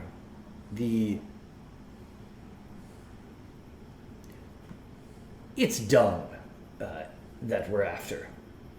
There is a creature on the mainland that produces a dung that burns at a very high temperature. It allows us to create iron and steel that is much more pure. If you could acquire for us a cartload of this dung. Cartload? Oh, jeez. Yes, one cartload Okay. of this dung. Not only would Morg be willing to offer you the shirt for now at a discount, but would also reward you upon delivery of this cartload of dung with an additional 50 gold pieces. Is there a name for this dung specifically? Can There you improv this time? is. Just so I know what to ask for is more than anything. Yes, let me tell you about this So creature. I don't just show up on the mainland and be like, someone point me towards the cartload of poop? The dung. The dung Yeah. cart? Um, I'm looking for a dung cart. yes. I took this in a direction rather quickly. Some kind of herbivore, I assume. I don't know. It's a big creature. Auroch dung. Aurochs. Auroch. Yeah. We need auroch dung. Yes. A lot of it. Dried, of course. There are a great number of tabaxi on the mainland who can make this happen, and perhaps you have merchant contacts. You seem well connected. That could arrange for a delivery for us. One wagon load of dried auroch dung would allow Morg to produce some special projects that he has wanted to complete for a long time. He believes this will help catapult him to the next level. Okay. If you are willing to agree to this, we will sell you the chain shirt for 45 gold pieces. Okay. And upon delivery of the auroch dung, we'll pay you 50 gold. Okay. Is this agreed? Yes. He said yes! Morg peeks over the low wall and makes eye contact with you, and he says, "Do it!" One issue. One last detail. Yes? Would you be willing to buy my hide armor for 5 gold pieces? Well, let me get a look at it. Sure, fine. Yes. Okay. Yes, that's fair. Okay. Take it in trade. We're in agreement. All right, done. He hands you a well-made shirt, well-made chain shirt. Not chain mail, Chain shirt. chain shirt. Yep. Yep, you got one. For the price of 40 gold pieces after the scale, or after the hide exchange. Yep. Nice. Nice. Look at that. Yeah. I'd like to look around for a little. Good. Is there a vendor that has small bags? I'm There's looking lots of I'm looking for places a vendor you that could do has. that. Yeah, leather I'd bags, like to, cloth bags, Well, I'd like magic bags. No, just a simple bag, about yay big, Sure. with a strap that goes along the side. Yeah, Is there I a- mean, lots of places Okay, on the we'll go promenade that you can into get that. that. From the simplest canvas tote to very lavishly embroidered You're not gonna or kidnap a cat. leather crafted. You got lots of What's it options. to you? Lots of options on the promenade. What are you looking for? I am just like Burlap I'm looking sack for. about body size. Looks like it would fit like maybe a raccoon. No, Or a large kitten. no. I'm just looking for a purse type bag that slings across and something silver to match my scales. Everything. Okay. I mean, the range here could be really extreme. No, I'm just so, looking at something very simple. Okay. Yeah. Yeah, you can find a cloth bag dyed. That can be dyed silver, but Sure. dyed gray, let's say. Okay. A silver piece. Yeah. I'll get that. Yeah. I'm gonna sling it across me. Sure. So it goes across. Done. Okay. You got I just might need that later. you got a bag. Does it? I need one that closes at the Of course. Yeah. Closes. Happily. Okay. Very good. Button, So- zipper. And then, whatever. how much does a run-of-the-mill healing potion cost? So to find a healing potion, you'll have to head up into the area of the promenade that's closer to the sort of flower fountain. And there is an apothecary shop there, run by a high elf. And they have a number of potions available. Healing potions, they have several basic healing potions. They're small vials of bright red liquid, and those are available, they say, to you for 60 gold pieces. Okay. Nah, I'm fine. We'll be fine. Really fine. That's fine. It's fine. It's fine. We'll be fine. I feel good. Okay. Anyone else have any things to do? I want to circle back real quick because I feel like there's never going to be another opportunity for me to read this. But I did at the beginning of this campaign. I wrote descriptions for a lot of my items, and I did write descriptions for my armor too. Oh yeah. So I'll read it real quick because I sold it. So who knows when I'll say it again. So it's a battered armored vest, and this is hide armor that's been a little bit reskinned. Made from a tough hide leather, this battered vest has been retrofitted from a set of armor once worn by a soldier of a past great war. Ooh, nice. Yeah. There are a lot of those kind of remnants in the Empire, actually, because at the height of the Great War, the Empire produced vast quantities of arms and armor. And a lot of the soldiers,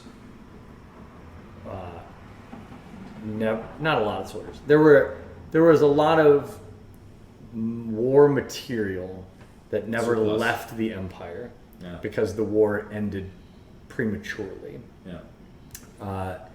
So yeah, there's a lot of that then needed to be repurposed or was literally thrown out and acquired by non-elves in various ways, like that. There you go. Mm-hmm. And now it's gonna be deleted. Bye. Bye. We're gonna. Yeah, we should probably head back down, guys, huh? Mm-hmm. Okay. All right. Well, as you head down towards the dock, hang on, I gotta just peek at this quick. Air, make a charisma saving throw for me, please. Oh, sure. Charisma saving throw. Mm-hmm. 16. Okay. No reason to be concerned. I know. I'm like, I do it. Okay. Everything's fine. I just have to remember to do that every once in a while. Oh, no, it's a recurring thing? Let's not worry about it. Okay. I mean, you specifically should worry about it. But let's I won't generally, tell you. Yeah. generally speaking, let's not worry about it. On the way back down, Mm-hmm. Air, do you tell us about your side quest, your side deal? Oh, I thought you were in the store with me. I was in the store. I heard all about it. Oh, He's gonna somehow. some poop. She's gonna somehow bring back a cartload of dung. what? And when I hear the name of the creature, can I make a nature check on that? Sure. Oh, I have disadvantage to stealth now? I don't know if this is a good trait. I I how does a 15 do? I would say that with a 15, you've heard of these creatures. You don't know a lot about them. So, aurochs, you know as A-R-O-K? A-U-R-O-C-H. Auroch. You picture them like yaks. Okay. They've been described to you by friends of yours back in Summerwind who traveled extensively, the cosmopolitan friends that you sometimes encountered. Described aurochs as massive cattle, like gargantuan cattle. Now, granted, you're a gnome, and the people you were talking to were not big people. Sure. Small people. They were small people. But As they were taking a bite of a sandwich.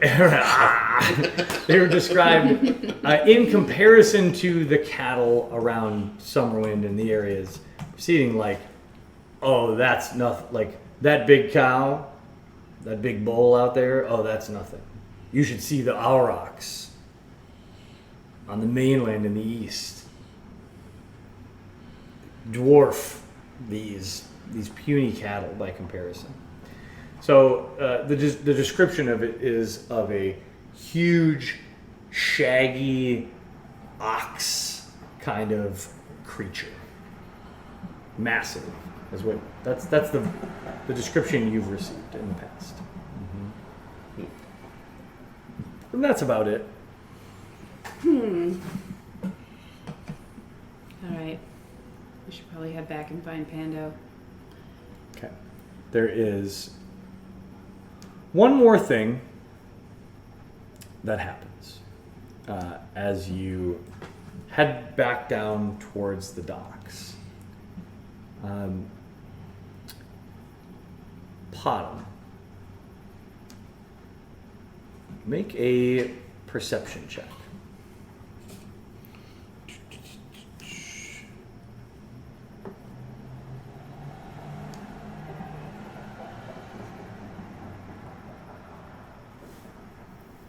$16. Okay. On your way down to the docks, out of the corner of your eye, you see a familiar profile in one of the alleyways.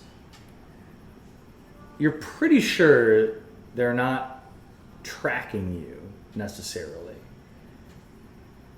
but you'd recognize this cat anywhere. It's Dog. Recognize this cat anywhere. It's Dog. It's Dog. And Dog How much paid this man? Dog is looking at you. Even with my mask on? Oh, good point. Sorry. No. Dog is not looking at you. If you were masked up, then Dog would not have... He would not have spotted you. But he is... But he's looking. He's lurking. He's lurking. Suspiciously. Yeah. Now, and I want to be clear. There's no reason to suspect he's looking for you. But you see Dog, the bounty hunter, and he's clearly bounty hunting. Well, that's what he does. I mean, It's what he does. That's what Dog does. Is there a way to head down the street and around the block to come in behind? 100%. Cool. Yeah.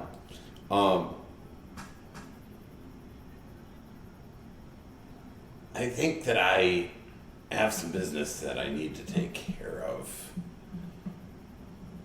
do we know about Dog? I feel like we do, don't we? I think you've talked about it. Yeah, I'm sure that I. Yeah. was I don't think Potom kept Dog a secret. Yeah, no, I think I was all like, I need some money to pay off this guy. I need some money to make a problem go away. Yeah. totally did that. Maybe didn't get into a lot of details about Dog, but I don't think Potom was keeping it a secret. Yeah, no. He doesn't. Potom really doesn't keep much of a secret, if anything, a secret. No. All right, so you loop around and you come up that back of the alleyway. Are you Oh, attempting? is anybody going with me? Heck yeah, man. Hey, you don't have to tell Well, then- anybody to go talk to a bounty hunter. Well, then let's Let's have do some this. fun. We'll pants him. We cause a You distraction want me to- on the street, something for him to see. Gives me the opportunity to come up behind him. I'm all over that. Okay. All right, walk me through the plan here. How is it getting Fred's executed? like, oh, some more bullying? Awesome.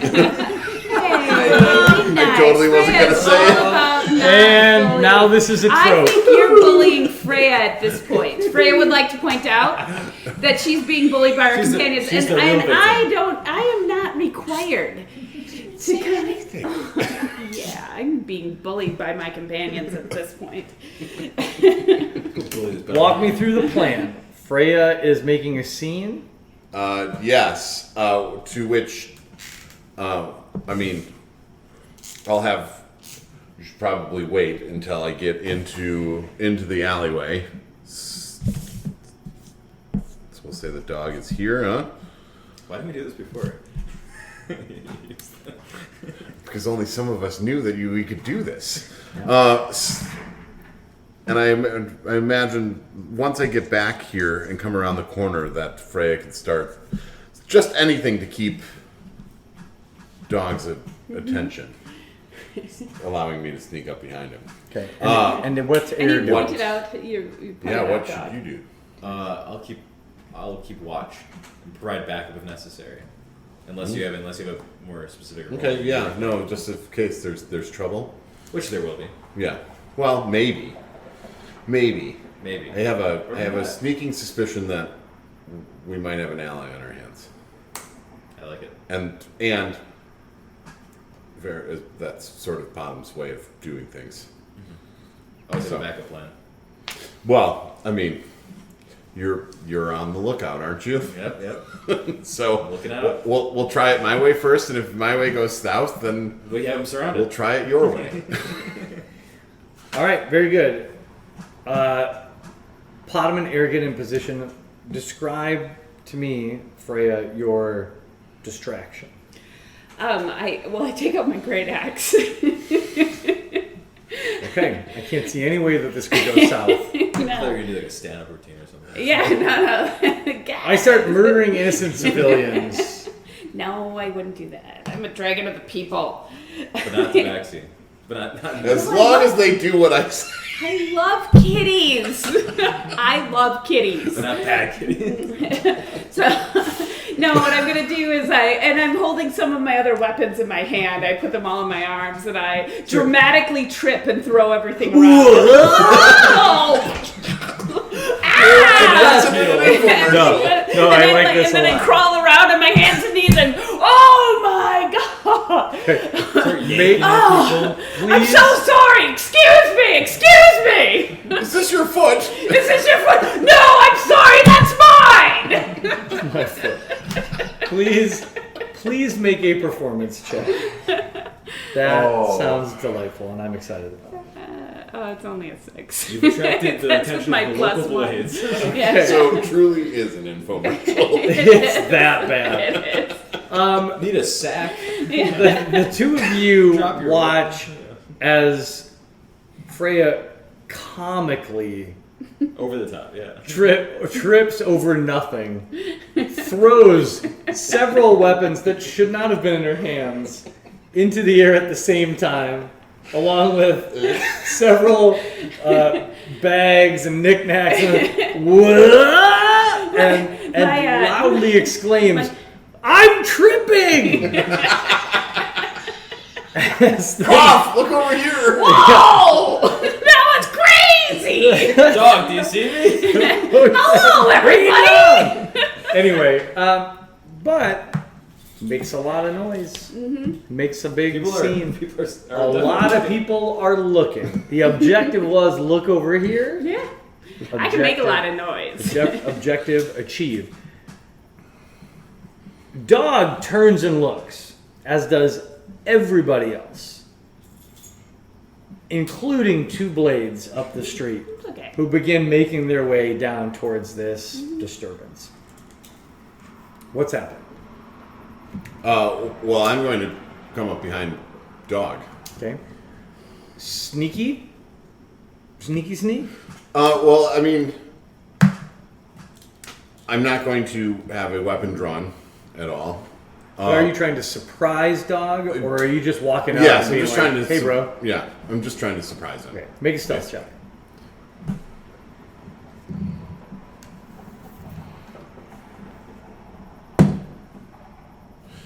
12. In this process, of course, I will take the mask off. Okay, so you're you. Yeah, Got gonna it. be me. Okay, Dog apparently is fairly taken in by this rather over-the-top ruse. He is all eyes on Freya right now, and actually jumps a little when you tap him on the shoulder or whatever you do. Yeah. Or no, I'll just come up behind him and go, wow, a simple display like that, I wouldn't have expected. Would have thrown you off the scent. At the word "wow," Dog whips around, and out of nowhere, a hand crossbow is pointed at you, but does not discharge. Sure. And Potham, I mean, of course, as he whips around, shows that there's nothing in his hands. And after your quick monologue, he goes, "Huh. Gotta wake up pretty early to get the jump on the dog." Sure. What time did you get up? It's like midday.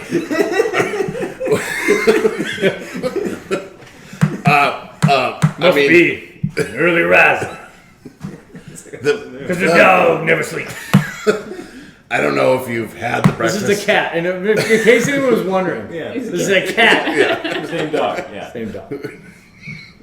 Got a big scar. Big scar on his face. You clearly have never had the breakfast at the scratching post because you would know that it is worth getting up early to have Oh, it. the hotcakes. Yes.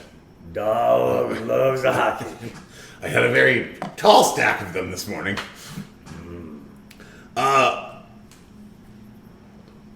I noticed you noticing my friends, and I imagined that you really have only interacted with me that you might just be looking for me. The dog notices a lot of things. That is the job. Notice, capture, return, get paid. That's Now. the important part. But in this case, my compact friend, the dog was not looking for you. We are copacetic. But the dog is looking. Maybe you could be of help. Oh. Well, I would imagine that if we could keep a copacetic relationship, and if I knew any information, that I might be able to pass that along. There's a sneaky sneak thief a-sneaking. All about the city. Thiefing and sneaking. And the folks up at House Kieran have paid the dog a handsome sum to find this sneaky sneak thief. Apparently, climbed over the wall, went sneaking about, got all in their garden and their business, and then disappeared, poof, without a trace. Now the dog went sniffing around, found some clues outside the wall. Looks like maybe this sneaky sneak thief has long black hair and smells like an elf. Maybe not all elf. Dog thinks half. Half an elf with long black hair is what Dog's looking for. Just described how many people. Well, But definitely was right outside the walls of the Kieran estate. Did they mention what might have gone missing? Yeah, the thief part of the sneaky thief. Because, it just occurs to me that maybe that's the starting point, is finding what was lost. Roll a persuasion check. And stepping backwards.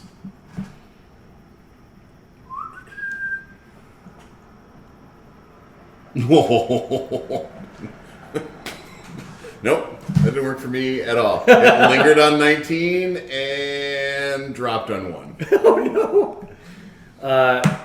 Dog immediately clams up and says, "The dog runs by a strict code. The dog does not share client information." I understand. Well, But if you see a half-elf with long, dark hair, you come find the dog. Tell him where to look. I understand. You'll be able to find me at the scratching post if you would like any more professional tips. Very good. The dog will find you. Don't you worry. I bet you will. Well, until we meet again. Dog out! And the dog bounty hunter throws something on the ground, and suddenly a big puff of smoke fills the alleyway, and you're completely blinded. You can see nothing. I'll put the mask back on. Okay, very good. And I'm quickly gathering up my weapons and stowing them away. I see the blades coming down. You notice the alleyway in front of you filling with Smoke. bright red smoke. Interesting. Are you guys okay?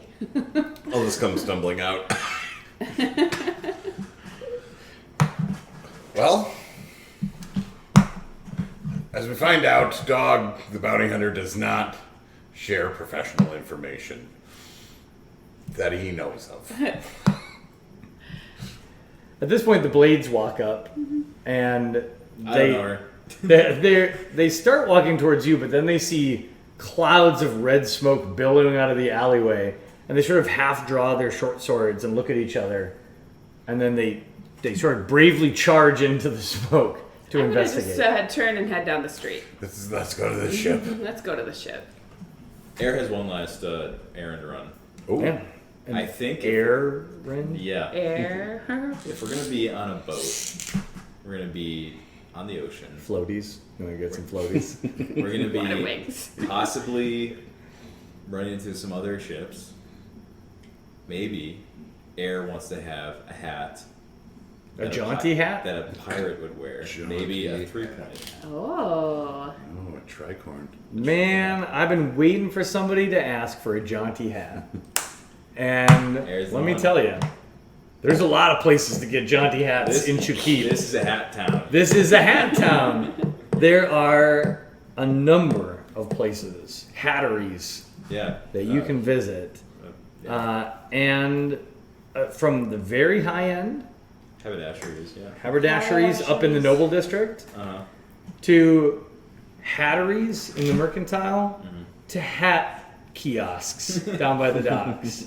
That you got- say Jakeep stitched into it? Yeah. There's woven straw hats with like a screen print of I left Chakit. my heart in Chakit. I visited Chakit and all I got was this shitty straw hat. Yeah, you get a lot of options. What are you looking for? You looking for a tricorn? Tricorn, but Air's willing to pay for quality. Oh, but not, okay. but not fancy. Not lavish. No, like So we're going mercantile. mercantile. We're gonna do a hattery. A hattery, yeah. A hattery, yeah. All right, so you visit a hattery owned by Meeks. They all are.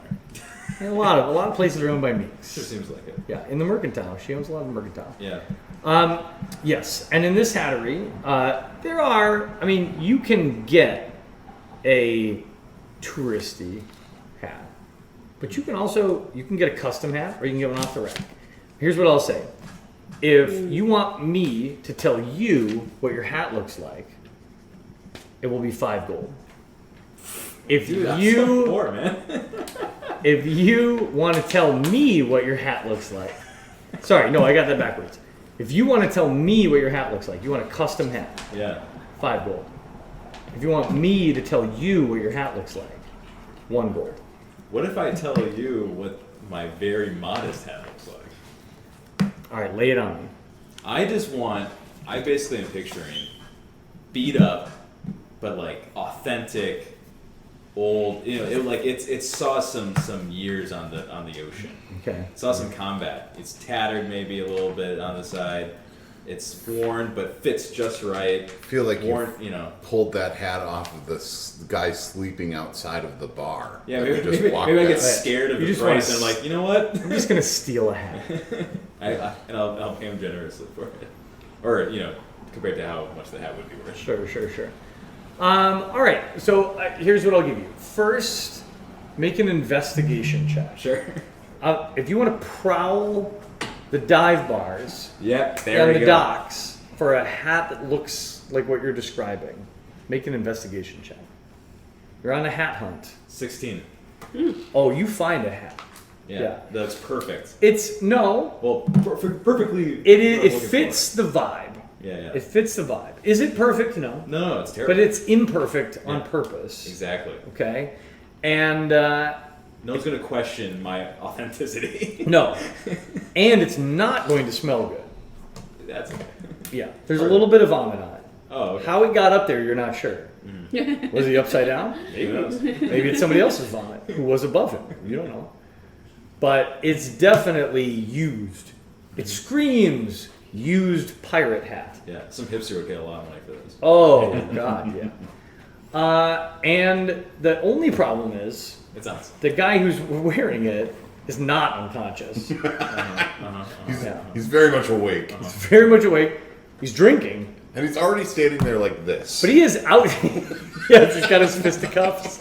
He's in the fisticuffs pose. He is drinking. He's outside a bar, but he is drinking. It's 11:30 in the morning. Okay. I'm gonna offer him 4 silver pieces for his hat. Okay, make a persuasion check. At advantage, because he is drinking at 11 in the morning. I think I said man. 18. 18. And I throw in the candy. Oh, nice. He looks at you up and down, And then I throw in the candy. and he says, 4 silver. For your vomity hat. That's fresh. And he doffs his cap with a flourish, Yeah. puts his hand out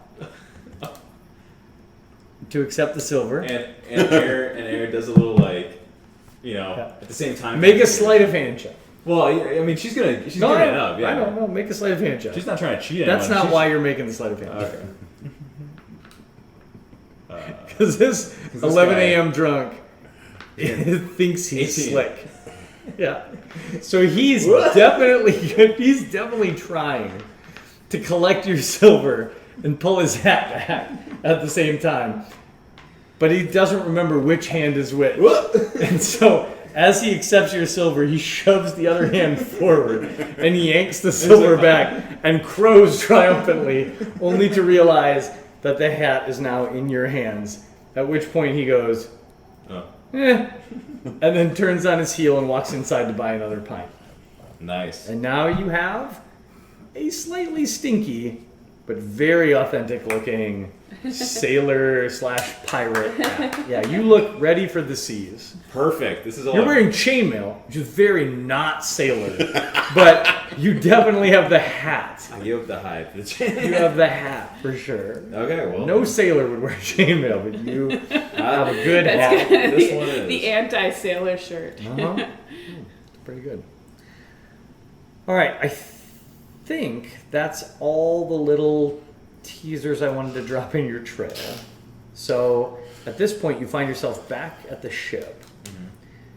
Is there anything else you want to do, talk about, or set up tonight before we wrap, and if not, where we will start our next session is with Pando and Lily joining you on the vessel as it prepares to cast off. Just because I'm curious, what color is Hector Tonnelly's hair?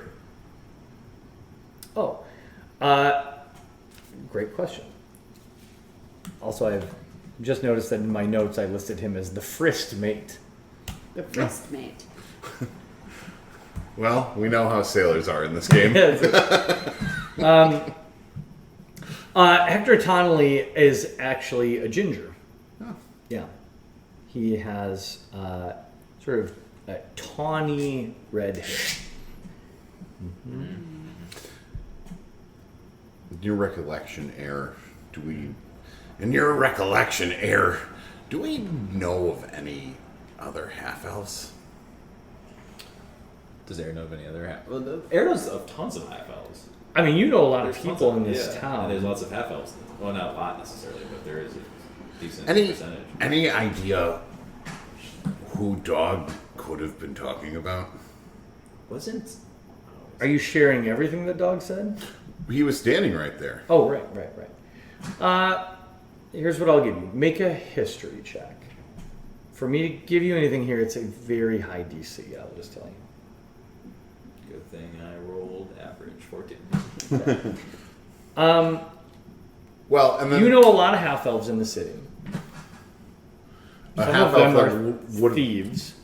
You would consider to be thieves or capable of thievery.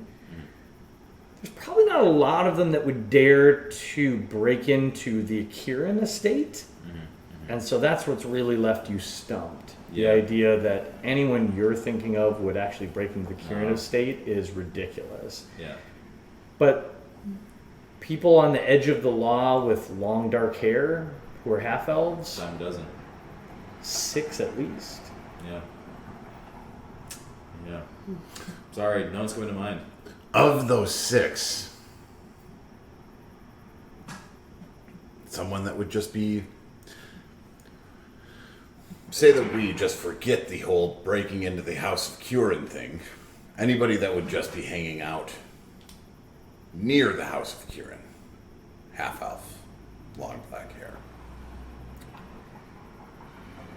That's not helpful. No.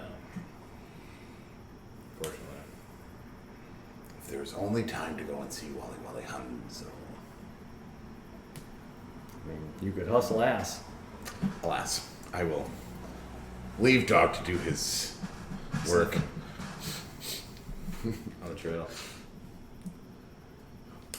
Spread I fast. like that guy a lot. Could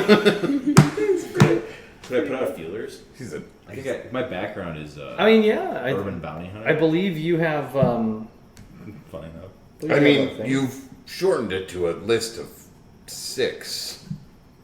maybe 6 people that Air knows. That doesn't mean that Air knows this person. Well, that's what I'm saying is that those feelers to those 6. Yeah. What is your background trait describe? Where the heck Give you a is... specific ability. Yeah, it is. But I need to figure out where the heck it's listed. Jeez. Not actions, not... Oh, it's features and traits. Be under background, probably, or Where's background? I think it's under description. Oh, description. Urban bounty hunter. Okay, feature. Ear to the ground. You are in frequent contact with people in the segment of society that your chosen queries move through. yeah. These people might be associated with the criminal underworld, the rough and tumble folk of the streets. Yeah, 100%. You can put out feelers here. Like if you wanted, you have people that you could put an inquiry to here. If you'd like to do that. Sure. You know, it may not result in anything, but I'll try. Okay. You're not going to get results instantly. This might be someone from out of town too. Who knows? Well, and we're also leaving, so Yep. there's definitely. I mean, Well, we're I'll just gonna have to put wait it to until it, we and get then back to. I'll wait till and then we'll get to wait till we get back. I want you to roll two rolls here. Sure, you bet. So the first roll I want you to make is I think, a persuasion check to see how enthusiastic your network is about pursuing this. Yeah. Like I got a lot of street reputation now because of now. I feel like you and Dog would have definitely crossed paths. I think Dog's like an out of towner though. I think he's like Oh, okay. new to the Yeah. you know what I mean? Like I feel But like my he network keeps is getting very- work. Keeps getting work. He's got a reputation. 21. Oh, okay. I get plus 60's persuasion. That's checks. very good. Highly motivated. I like I said, it didn't work out really ever until tonight. But I did form Air to be like the really sly type. And then last, I want you to make a straight luck check. Okay. So this is just a d20. No modifiers. Of any kind. Yeah.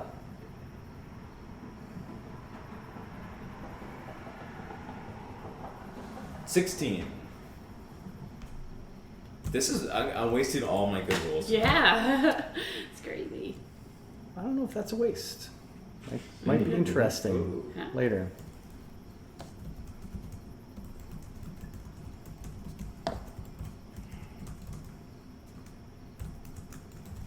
Okay.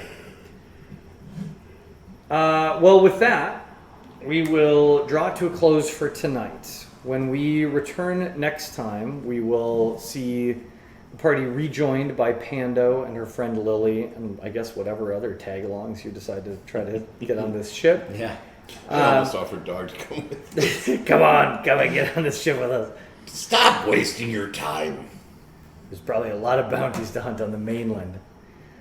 But you're ready, it seems, to potentially leave Chukip for the first time on this journey. And I'm looking forward to that.